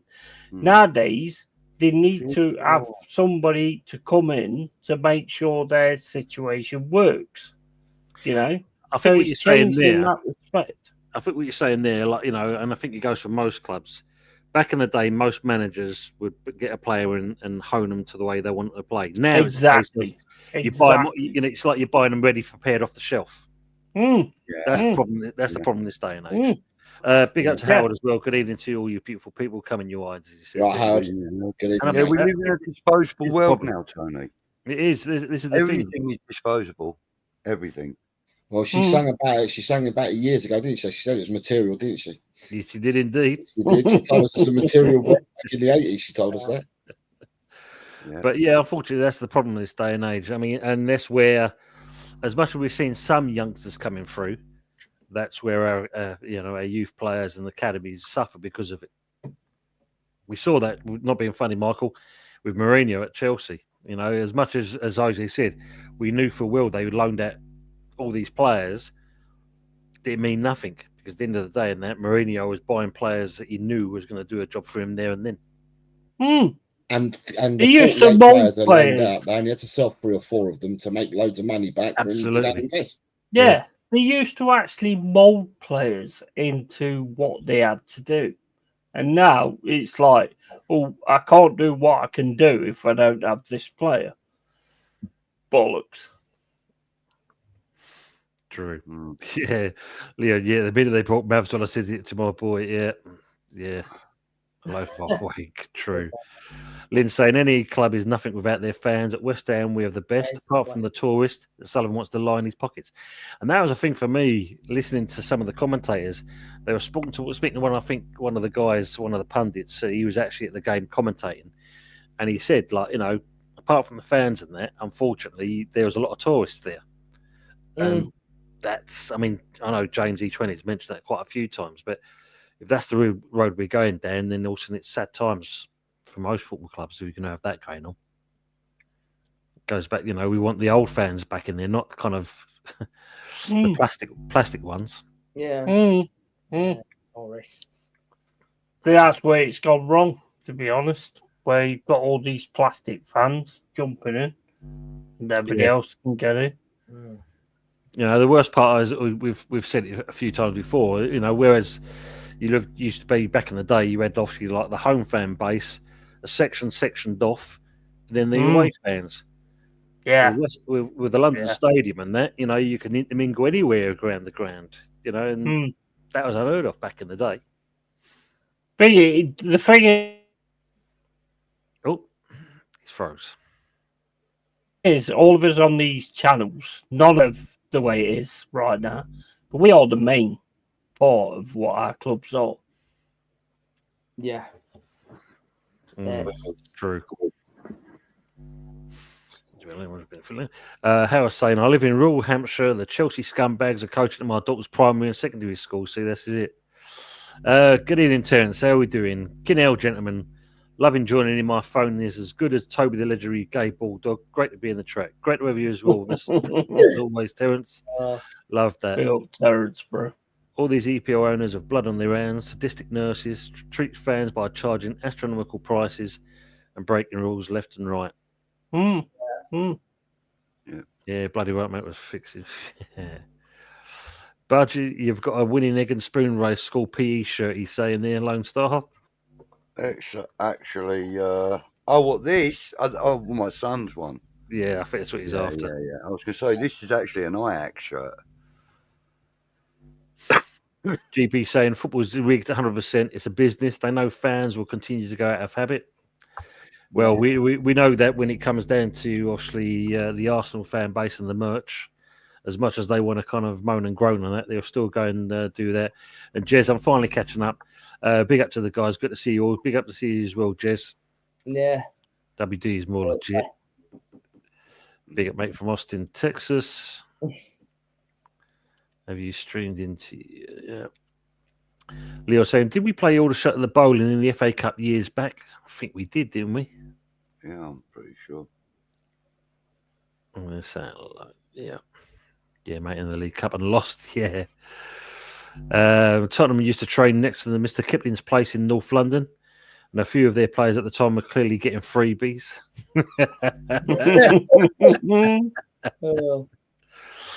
My mate son was at Aldershot's Books and had been affiliated with Chelsea since he could kick a ball. Steve, all great show. Thanks, Steve, as well. Too much, Steve. That was probably an hour ago. Yeah, I was probably about that way the chat's going. I was there, poor game to be fair, for fuck's sake. Terence saying, Tony and Budgie, the display of half-hearted football was embarrassing. Sorry, no excuses. I had an Arsenal fan watch with me, and even he said, by looks of it. Yet the only one who speaks sense with Arsenal comment. Chris, good evening to yourself. Meta Football TV, evening, chaps. Name change, absolutely, yes. Gone for a little bit of a rebrand. Hope you're keeping well, mate. It's a long time no see. I just speak it real. It's not about sense. It's just real. Yeah. I'm just trying to catch up with you. Whizzing through. Bro, you're like in 1973 with this chat. I did back then. Don't worry about that. I get it, though. I get it. I do get it. I'm totally saying they will lose to Barca in the final. Their goalkeeper will get sent off, and their big sent off will score from a corner. God, you imagine that. Yeah. Core Blimey Meta Football saying Fulkrug certainly stuck it to everyone, didn't he? Needed to. Yeah. And rightly so. And the club should. have come out and said that he's not going to be, Fine. told off Good. for it. Yeah, Good. Rightly so. Rightly so.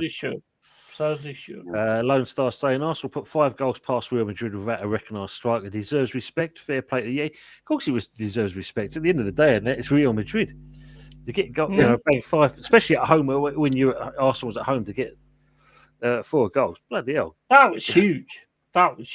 Absolutely. And like I said, even to the point where you could identify certain players that were absolutely crucial to those games. Declan Rice being one. I thought. Oh, 100%. 100%. I thought that Saliba was brilliant.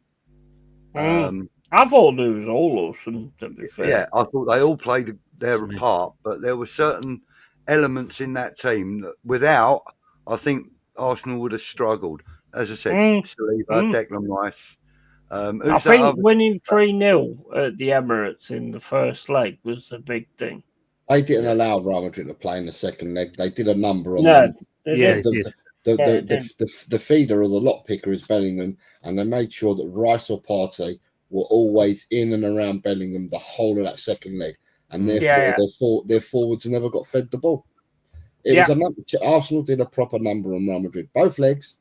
I mean, the first leg, I think Madrid had chances in the first half of the first leg, but then Rice with 2 world-class goals, and Marino's goal was something to be admired as well. So they've done really well. No, absolutely, Jose. I agree on that. So I was just looking at Lawrence's comment. I saw his comment still earlier. on. How is Michael still on this show? Looks like he's about to rob a liquor store.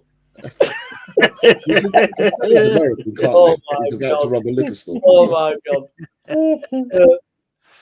god. Newcastle Villa Forest have had some brilliant moments this season. Yeah, definitely agree on that. Usual. What are the odds for the Spurs versus Maid Marian's Muppets, please, buddy? Potter's career win rate as a manager is 38.93% with 168 goals for and 186 against. Make of that what you will. And if I remember rightly, with his stats were good abroad, weren't they? Was he in Sweden or someone like that before he came to England to Brighton? And his stats were better. I think his stats have only got worse because of being in the Premiership, obviously. But it's harder I would say it's harder in the Premiership than what it is to manage Osterrands or whoever it was out in Sweden. So, yeah, true. Is it easy to make a paper mache paper mache willy that looks real? Oh my god!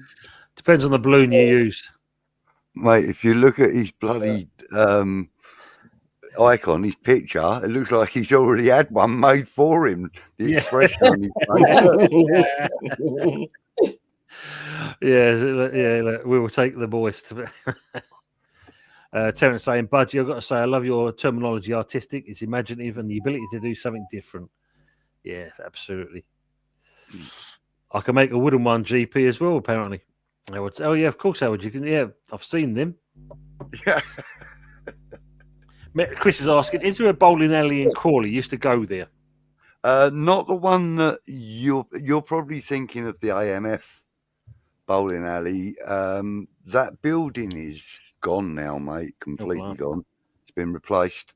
But there is a bowling alley. It's one of those Hollywood bowls now, and it's on a little site just near the town. Hollywood bowls. Remember? Is there still that naked volleyball thing that you used to do that you always went to? Does that still happen? I don't know. It's never been a thing, actually. Yeah, I don't know where you're getting your puff from, mate. But let me know.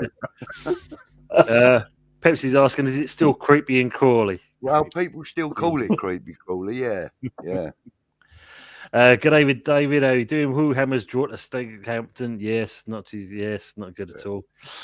Big up to you, David. Hope you will. PSG do look good. They do, Daz. They are. They won the league ages ago, so yeah, it's not going to be an easy ride. Yeah, that's for sure. Since what's his name?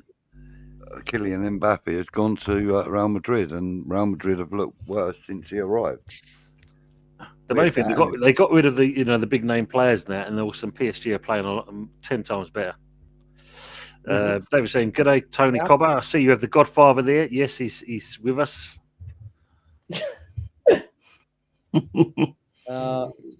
Just saw you in the chat. Respect there. Good. Didn't PSG field a legitimate player against the bin dippers? Don't know.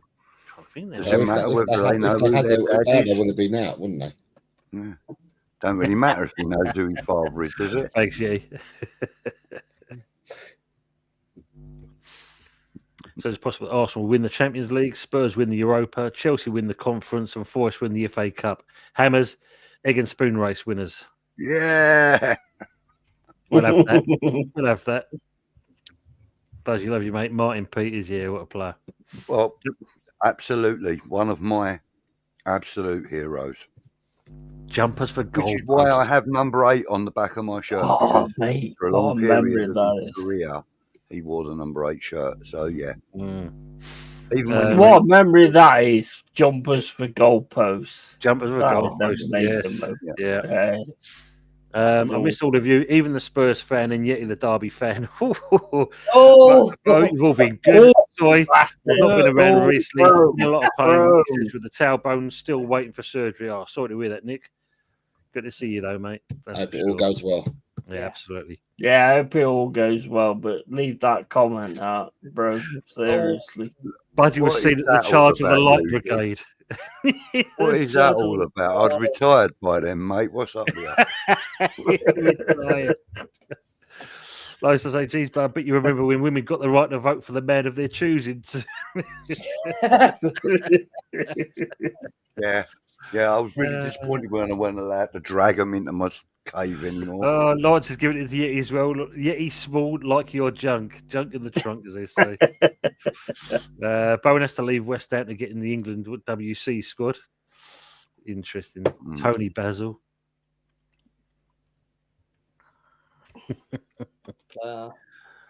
Saka took apart Madrid.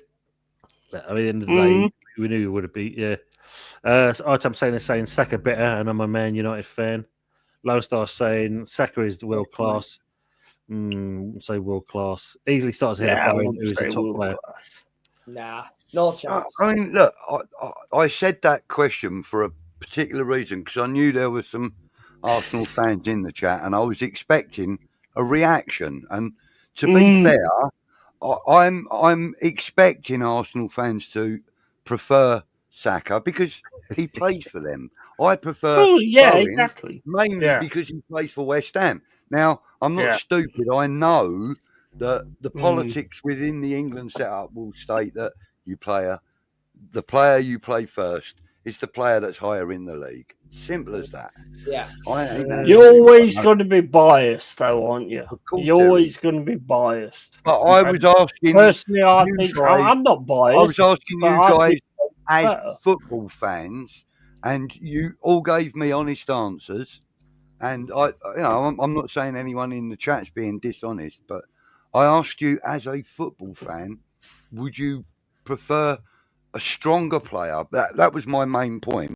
Would you prefer a stronger player with, as Jose pointed out, Bowen's stats and Saka's stats are very similar, you know. And the reason why Saka has got 10 more assists and 1 more goal than Bowen, in fairness, is because he is in a team with better finishers. He's in a team that are challenging for the Premier League title. We're challenging to stay in the Premier League at the moment. You know, and so the players around Bowen, even though, as I've mentioned, there are a number of really good players, they're not in the same position in the league or in confidence or in maybe even in ability, you know. Would Saka still be at Arsenal if he was in the position that you're in? Probably not.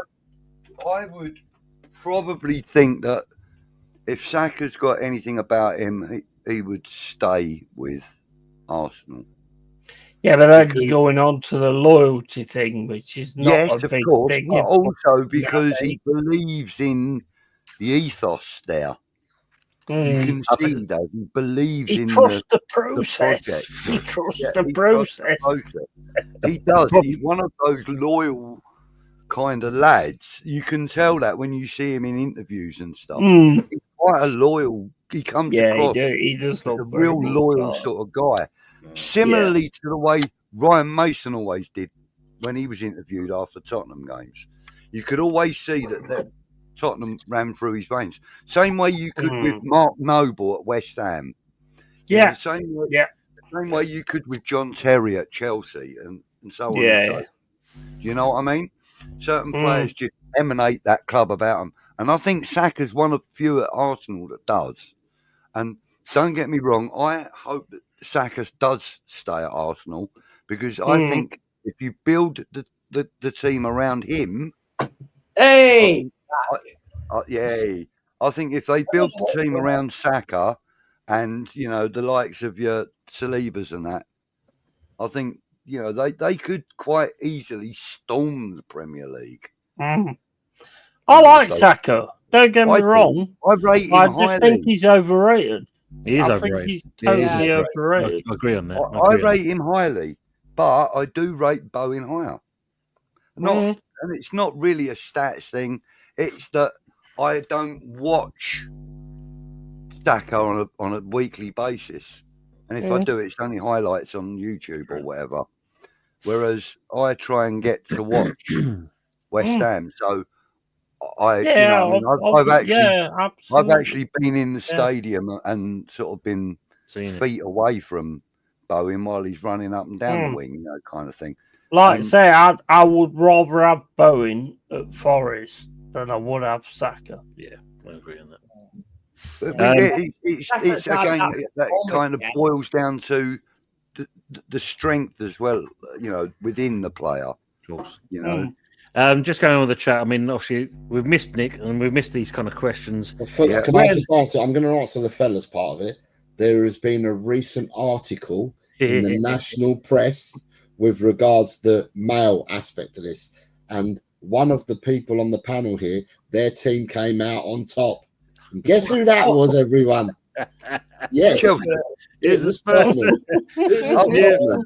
But yes, as always, we love these questions. It still means you're going to lose tomorrow, but well played on that. A random question, but which set of fans do you think has the biggest penis and which has the smallest penis on average? And the same for boobies. I think West Ham has the biggest boobies.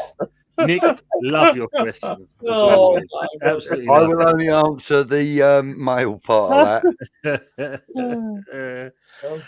Low Stars put it in there as well. Look, yeah, Saka 190 games, 53 goals. Bowen 188 games, 52 goals. It's very. I think people that go on stats are fucking. That's boring. comparable stats, isn't it? Just do it by your fucking eyesight. 2 games difference. One Says goal the man that's wearing glasses like I am. Yeah, but people that use stats, people will say that to use it to further their argument. I didn't have a dog in the race, so I just brought the stats up because I didn't have a dog in the race. Exactly. And that's the only reason why I brought it out. Yeah.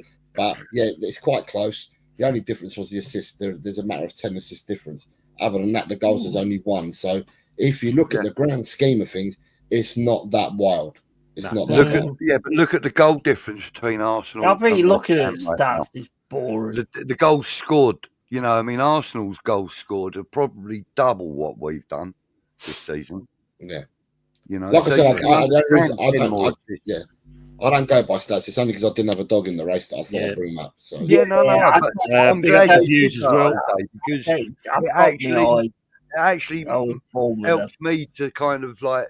Yeah, I feel now that I've kind of justified the fact that I said that. You've vindicated yourself. Exactly it. Yeah, exactly vindication. There's the fella. Big up to Views as well. Sorry, couldn't make it. Don't worry, Views. Next time, mate, we'll get you back on. Big up Views on sport. And there's also the channel for Jose. I do like Kulichevsky, though. He's West Ham barely getting the final third. Never mind penalties. It's very true. And obviously, there's Budgie's channel. Thank you, Mama. Michael's channel. And you'll find also Yeti's channel as well. So don't forget, give them a like and sub as well, please. Thank you very much, Mama, as always. Big up to City and Curse. The best thing this weekend was Full Crew's interview, in my opinion. And the other thing I alluded to as well, the other thing, which is, again, we're all, West Ham fans are very good at doing that. And it was obviously commemorating Dylan Tobides, who obviously passed away from cancer and that. And it was a nice, giving a little respect for him as well in the game.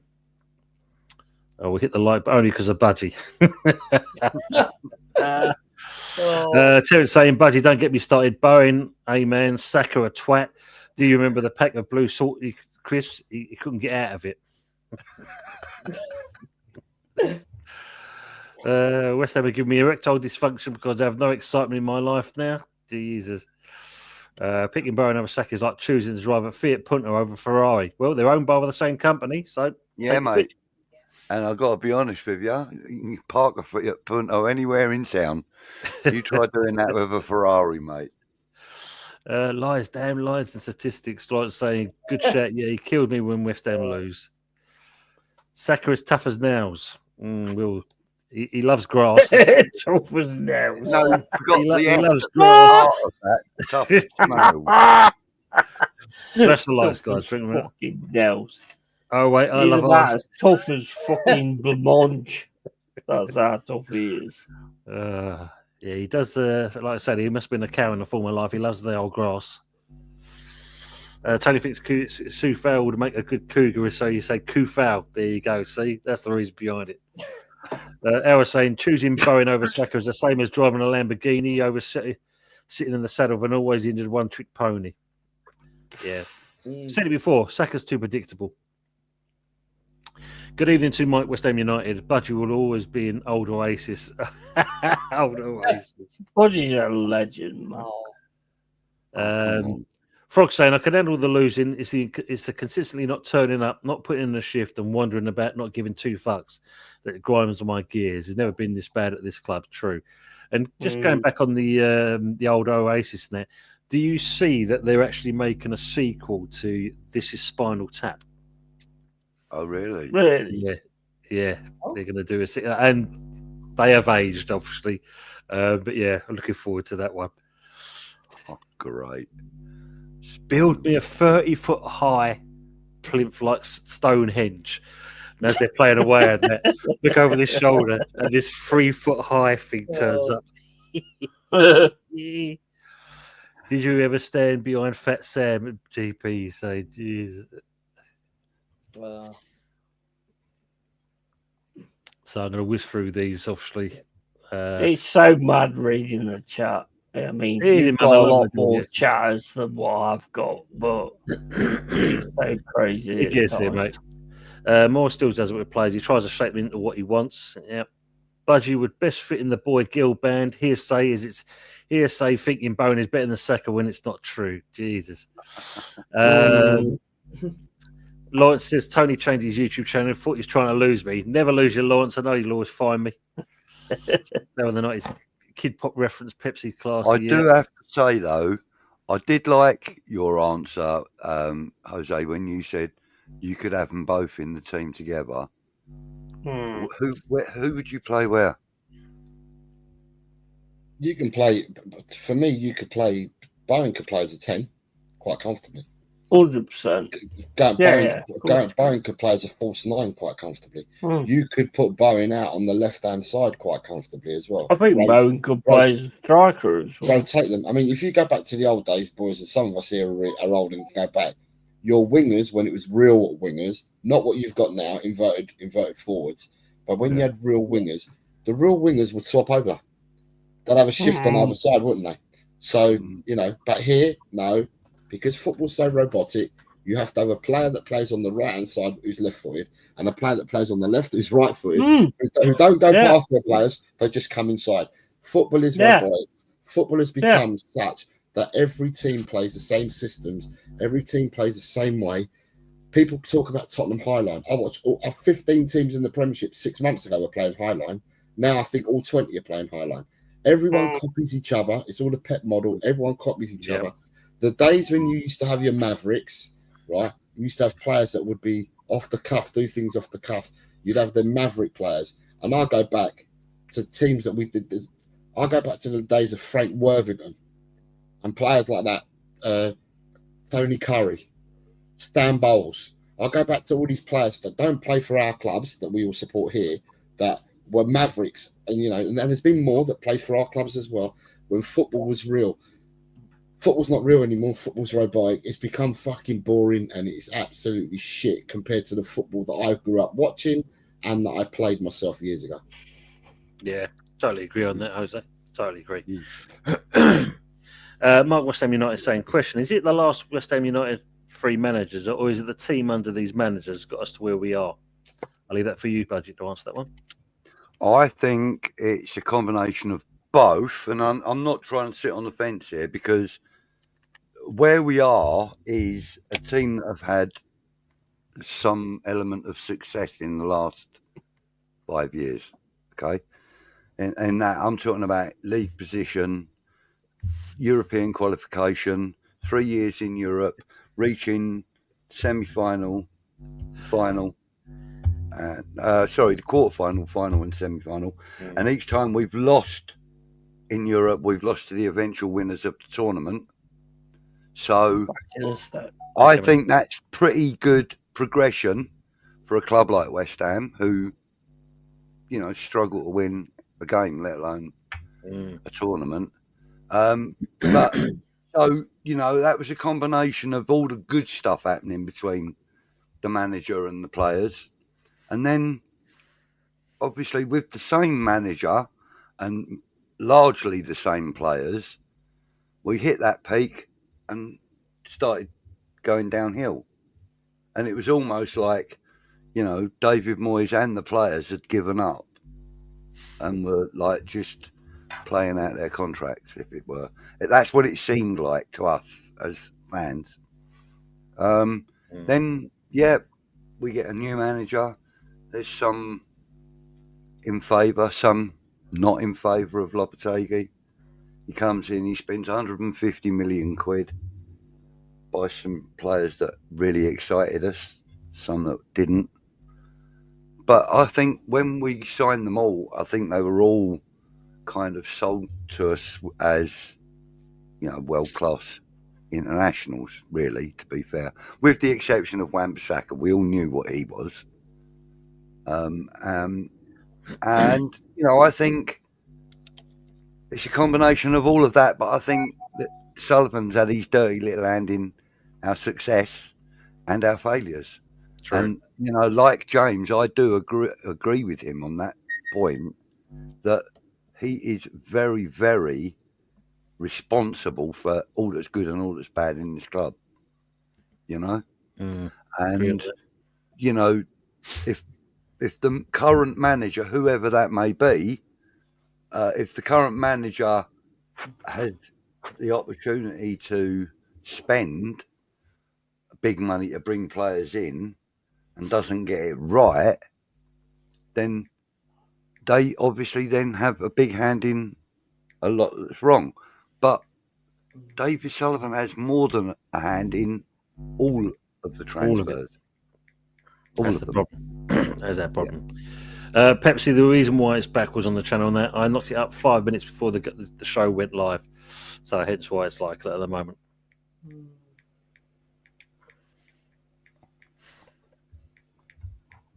Creepy crawly. Chris is saying, by the time you get to this message, I would have left. Good night and stay safe. Chris, thanks for being on anyway. Probably an hour ago, but thanks for being with us anyway. How's Michael doing? Is he? You got anything to say, Michael? Look, I mean, our teams are messing up at the moment, but the only highlight that we have at the moment is, you know, maybe potentially seeing Tottenham lose tomorrow. I mean, 18th defeat. Oh, they're going to lose tomorrow, bro. I mean, oh my God. I mean, yeah. Yeah, I mean, the thing is with them... I reckon Michael Chelsea thinks it's going to be 0-2 tomorrow. Yeah. Christian Romero will get sent off. He does my predictions, and I've got his score already. Went for 0-2. Yeah.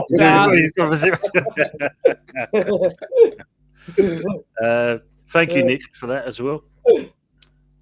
Yeah, new profile picture for Tony. Make West Ham great again. Do you know how many points you got so far this week, Michael? Yeah. No? Yeah? Do you know how many points you've got, Michael? So far this week? I always say about 12 points or something like that. I mean, I don't know if I've got any of mine right yet. You've got 11 so far. What? Yeah, and do you know who's leading this week? Yeah, but you'll get none tomorrow. No, but do you know who's leading this week? With 17 points. Yours truly. I was going to say, I thought it'd be you. Well, no, for me, I am this week. God, there's people that have been smashing it, but this week so far I'm leading with 3 more games to go. But I'm happy with 17 points. Just saying. Well, at least you'll get something you're going to win. I've got 3-1 tomorrow, so just in case, I'm just putting it out there. I've got 3-1 to Tottenham tomorrow. Yeah, that shows how deluded you are. Yeah. Yeah, but Nuno's getting a good welcome tomorrow at Tottenham. No, Nuno's gonna fucking show Spurs what it's all about. He's gonna get a good welcome tomorrow, Nuno. Yeah, I hope he does. And then I hope you give him that same respect when we beat you after the game. I don't know whether you know about the old Spanish and Portuguese, right? I have no idea. I don't think I'll be respecting any pork and cheese fella. So there we go. I don't know. But I know we're gonna beat you. So. I got that right away. We're full of tits, Fanny, and United when the Emmas go marching in. Absolutely. Love that. I think Chelsea Michael has no penis. Lawrence is giving it to you. He's really weird. Michael, what have you done to Lawrence, Michael? That's all I know. Michael's an absolute quality guy. Absolute quality guy. Give him some respect, man. Lifestyle say Northern Chelsea. What has happened to Cole Palmer? Well, he's playing with an injury, and they keep on playing him. Well, he's a star player in the team, and obviously he's the biggest asset at the club. So therefore, they're playing him, even though he's only 50% fit. He shouldn't even be playing. Thank you, Titanium. The like button is the only thing I'm smashing, he said. Is this an April Fool's joke? A prostitute, mate. You might be able to smash them as well. So, I mean, why are they still playing him then? I mean, I know we only got so many games left, but surely if you keep playing Palmer, then you're going to offset it for later on, isn't it? I mean, it's not going to be good for him, especially with the summer coming up as well. So, Michael, why are they still playing Palmer? Well, because they want to sell him in the summer. It's all about the money with these owners, and they know full well Cole Palmer is the biggest asset at the club. Same with Reece James as well. So that's the thing. It's all about the money.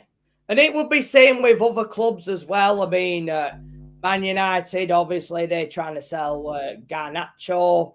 And obviously, if it was, obviously, West Ham, Gerard Bowen, Spuds, got no idea if I'm honest. Maybe Son Heung-min. I mean, I don't know with them these days. I mean, and obviously Forest. I don't think Forest need to sell any of their players. I mean, I don't know what finance are going at Forest, but obviously they got Champions League football coming. So, well, if they get there, that is possibly. Yeah. I think even with European football, I don't think you're going to lose any of your players. I think Morgan Gibbs-White is probably going to be a huge asset. I mean, good player in that way as well. But I don't think you're in that position where you're going to lose him at the moment.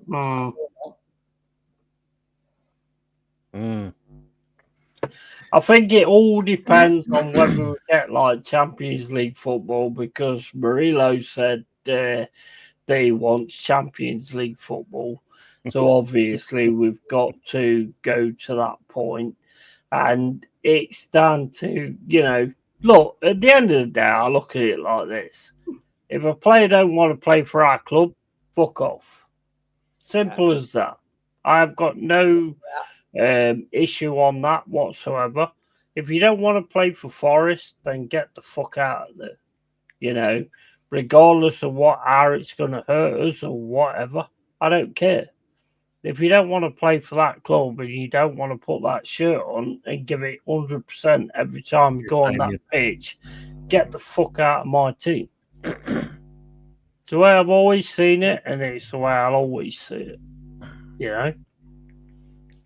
I make you right. I mean, at the end of the day, you know, all fans want to see a player just do well for their club, regardless of who they are. If they don't do that, then yeah, it's. And unfortunately, we've seen it. All clubs, all the people that's on the panel here, and no doubt people, is in the chat. You've seen a player come in, you think high expectations, they don't do it, and it's a case of like we can't get a shot of them. Unfortunately, we've got to wait either 3 years down the line, or as we know now with most of these contracts, 7 years down the line, you're stuck with them. If you put them on big wages, then it's hard to get shot of them at the same time as well. Yes, Damien, we are still going. We're going to be wrapping it up shortly. I've finally caught up with the chat. It's only took another an hour and a half to do it, but we're there anyway. Have you enjoyed being 16th this season at El Catel Coquerel? Have we been 16th? I don't know. We've been in so many different positions this year. I can't remember the numbers. I get lost. You're in the 16th now. No, we can't be, surely. Are we 16th now? Okay, after we win tomorrow, we climb 3 spaces. So I'll enjoy that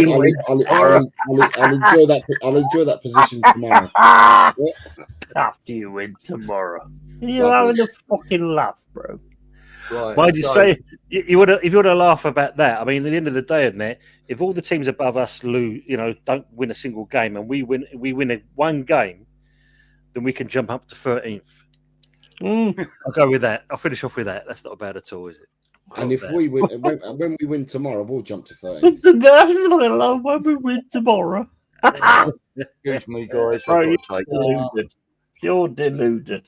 Why Budgies on the call. We're going to wrap it up anyway. So before we do that, as always, I'll ask you guys, what are you doing and what you got coming up? So I'll start with you, Michael Chelsea. What you got coming up?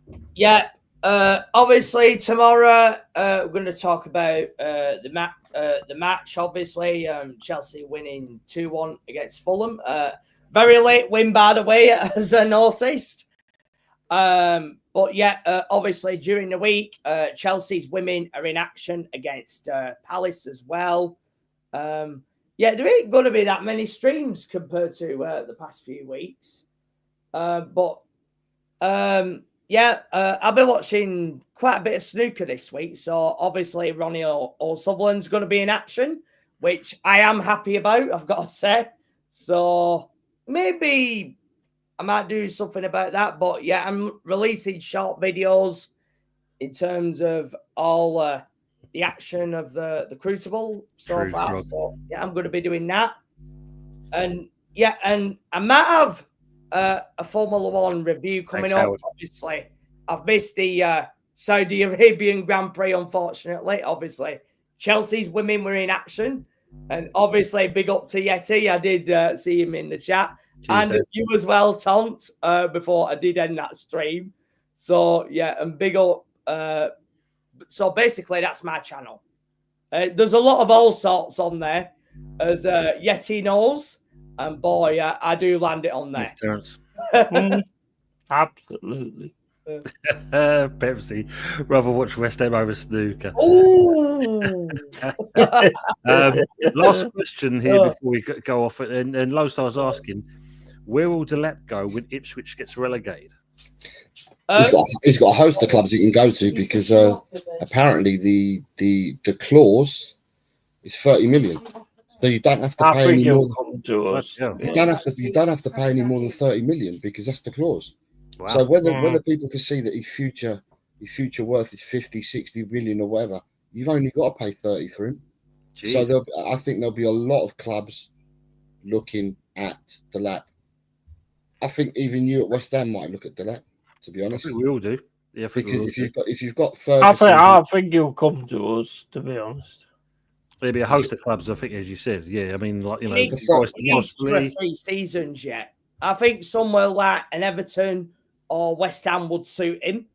But who are we talking about here? Sorry, I missed that because I was on a call. Liam Delap. Liam Delap. His clause. For me, I've got this 30 million though. Suspicion that he'll end up at Manchester United. That's my sneaking suspicion. Interesting. I've got a I mean, the thing is, you know, Man United, they are struggling giants, aren't they? You know? Yeah. And When a player like that comes along, he's too good to pass up. They've got the money. They can shuffle things about. You know what I mean? True. They can do very another. true. They can Where's do the another, Wan-Bissaka deal with somebody for somebody, and Or get rid of another 200 staff. yeah, Yeah, that's the other route of it, just to pay the wages. I think they're going to be the dark horse in that story, mate. Don't be too surprised. No, But we'll see. We'll see. Chelsea are really strong contenders. I think Tottenham, I think, are also contenders. Anyone at the top of the league, Forest definitely. Arsenal perhaps, Liverpool perhaps, depending on the style of play from the manager that's at the helm. Whether he would fit that, and I'm not so sure he does fit on the slot and Arteta's styles. No. I'm not so sure he does. Stephanie, last week the name change came along. I changed it last week. Made a decision while I was away to have a bit of a rebrand, move on to things, and obviously being a West Ham channel, it was a case of kind of changing it to go to fit with that. But as always, you see, it's a great change. It's a great change. Yeah, because when you name your channel, anybody that's got a channel, when you name your channel, you got to make sure that it stands out and that nobody else has got that bloody name. Exactly. So it's mad. So you've done right. You've done right. Thank you very much. I'm amazed that nobody else has actually got Hammers Football TV. To be honest, that's because I killed them all. No, actually, the closest is Hammers Fan TV, isn't it? Yeah. Serial killer. Frog saying, have a good week tomorrow, everyone. Be lucky. Budgie, Yeti, what you got coming up as well? Leon's also saying good night as well. Just general stuff, mate. Just general stuff on the cave. Making it real all the time. Forest, gaming, fucking videos and all that kind of stuff. He's just generally about fucking speaking it real, landing it, and just saying things that a lot of people won't say on these fucking YouTube things because I don't give a shit. So, yeah. As he says, cheers, bro. Keep it real, keep it Yeti. 100%. That's a good comment, actually, Stephanie. Sorry. Delap would be a great replacement for Chris Wood. He really would. Yeah. That's why I think, that's what I was thinking. Pepsi saying Man United got off the hook tonight with Fuzzy not being here. Jose, what you got coming up yourself? Man United ain't got off the hook. They're still shit. No, we can agree. I have the only planned shows I've got for this week and my predictions results show on Thursday. I want that picture, and my predictions for week 34, which take place next weekend. Other than that, I've just had a week off work, and it meant that I could devote a bit more time and do more shows. And I've also been on other panels as well. I'm a bit like you, Tony. I'm in the final throes of getting to that 1,000 mark to get to be a YouTube partner, which I think we're both, we're all chasing that. All of us that have got channels here are chasing the 1,000 mark because that gets you the YouTube partnership. I broke 900 4 days ago. Well done, and I now sit on 970. Nice. So I'm 30 away from getting the handshake with YouTube, so to speak. The dodgy handshake, the brown envelope, whatever you want to call it. the dodgy handshake we're all looking for. So the one with the rule book in it. Yeah, the one with all the shit. Yeah, the one with everything that comes with it. And that's when the rule book. That's when Yeti. That's when we can't swear. They will never shake my fucking hand. I can guarantee you that they will never shake my fucking hand. Well, if we get to 1,000 mark and we have you as a guest, we'll lose our 1,000 mark. We'll lose our handshake. You'll lose everything. So on 1,000, Howard, all that happens is YouTube partnership. They class you as a YouTube partner once you hit 1,000 subs. Then after that, it doesn't matter what you do. But I think beyond that, when you get to when you wank them off? When you get to 100, they send you a plaque. That's right. Yeah. you get a plaque at 100,000. But if you get to 1,000, you're just a recognised YouTube partner. Where at the moment, I think all our channels of us that are on screen at the moment, we're not recognised as partners at the moment. So it's always important. What I say to the chat is, it's always important to support everybody, because all these fellas on the screen are prepared to put their faces in front of you and give you content and provide you with content. So what I say to people, don't watch anything that's going to trigger you. And if you do subscribe, it doesn't mean that you have to watch the content or hit the notification bell. All you're doing is adding a number to help the creator out if you don't want to watch them. So all I say to everyone is, everybody support all channels. It's hard work. All these guys on the screen will I couldn't agree more. All these guys on the screen will tell you it's hard It's work. not hard work. I'm not going to go with that. It's not hard work. This thing is not hard work. I've done hard work, so it's not hard work. That I will disagree with you.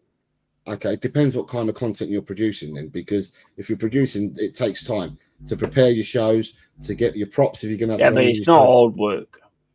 Well, when you've got to work for a living and you've got a family and stuff like that, it becomes hard I've work. done that. I've done that all through before, and this is not hard work. Well, Sorry, you may not see it as hard work then. I beg to disagree. So this is the easiest work I've ever done in my life. Let's end with it. Terence is saying, how good a show is when I can take Toby the gay bulldog for a piss and he allows me to listen to your show. See, Toby makes sense. And Toby must have been out walking for 3.25 hours then, mate, because that's how long we've been going. It's true. Budgie, what you got coming up yourself before we end off? Well, Tuesday I will probably be on the bowling lounge with Jeff, talking about the shit show that was yesterday. Yeah. Wednesday, Old School Hammers as usual, 10 o'clock, West Ham Network.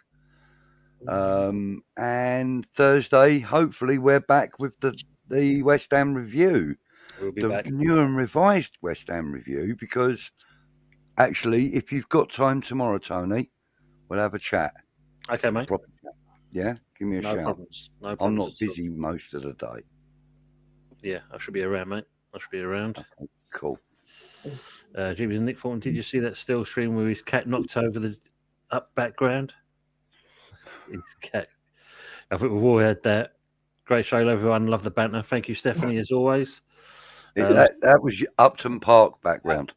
Oh, he had a big mural picture of Upton Park behind him, and he was doing the show. And well, you've watched Stell shows, and if any one of you that haven't, he's he's a Greek Cypriot. He's a really nice guy. He's a staunch West Ham fan.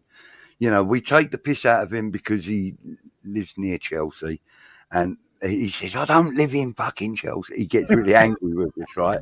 And we love to wind him up. And one of the things that we do is we say, during transfer windows and stuff, we come up with names. Like I said to him, I hear that we're linked to, what was his name? Michael Ballack's son, right? And so Stell then sees that, right? And then he'll go, oh, so I haven't really seen it yet. Who's that? And then I say, well, yeah, it's Michael Ballack's son, Loader. And he goes, Loader Ballack. Or something like that, And he realises then he's been fooled. Now he sort of reads through them and he goes, I ain't fucking saying that. Do you know what I mean? But there was this one time he's got this Upton Park background up, and he has it up most of his shows. And the cat was walking around, and he's going, "Oh, hello, Sushi," I think the cat's name is. And then all of a sudden, he went, "Where are you going?" And it jumped up behind him, and he was like, "Oh, bloody cat." And then it jumped up further up, and his fucking picture went crashing down. It was hilarious. Absolutely hilarious. He had about 600 or 700 people watching at the time. It was really funny. Can't funny. And last but not least, yes, people in the chat, thanks, Hank. There's still 24 viewers watching us. Thanks for being with us. Yeah, it's coming up to near enough 3 hours and 20 minutes.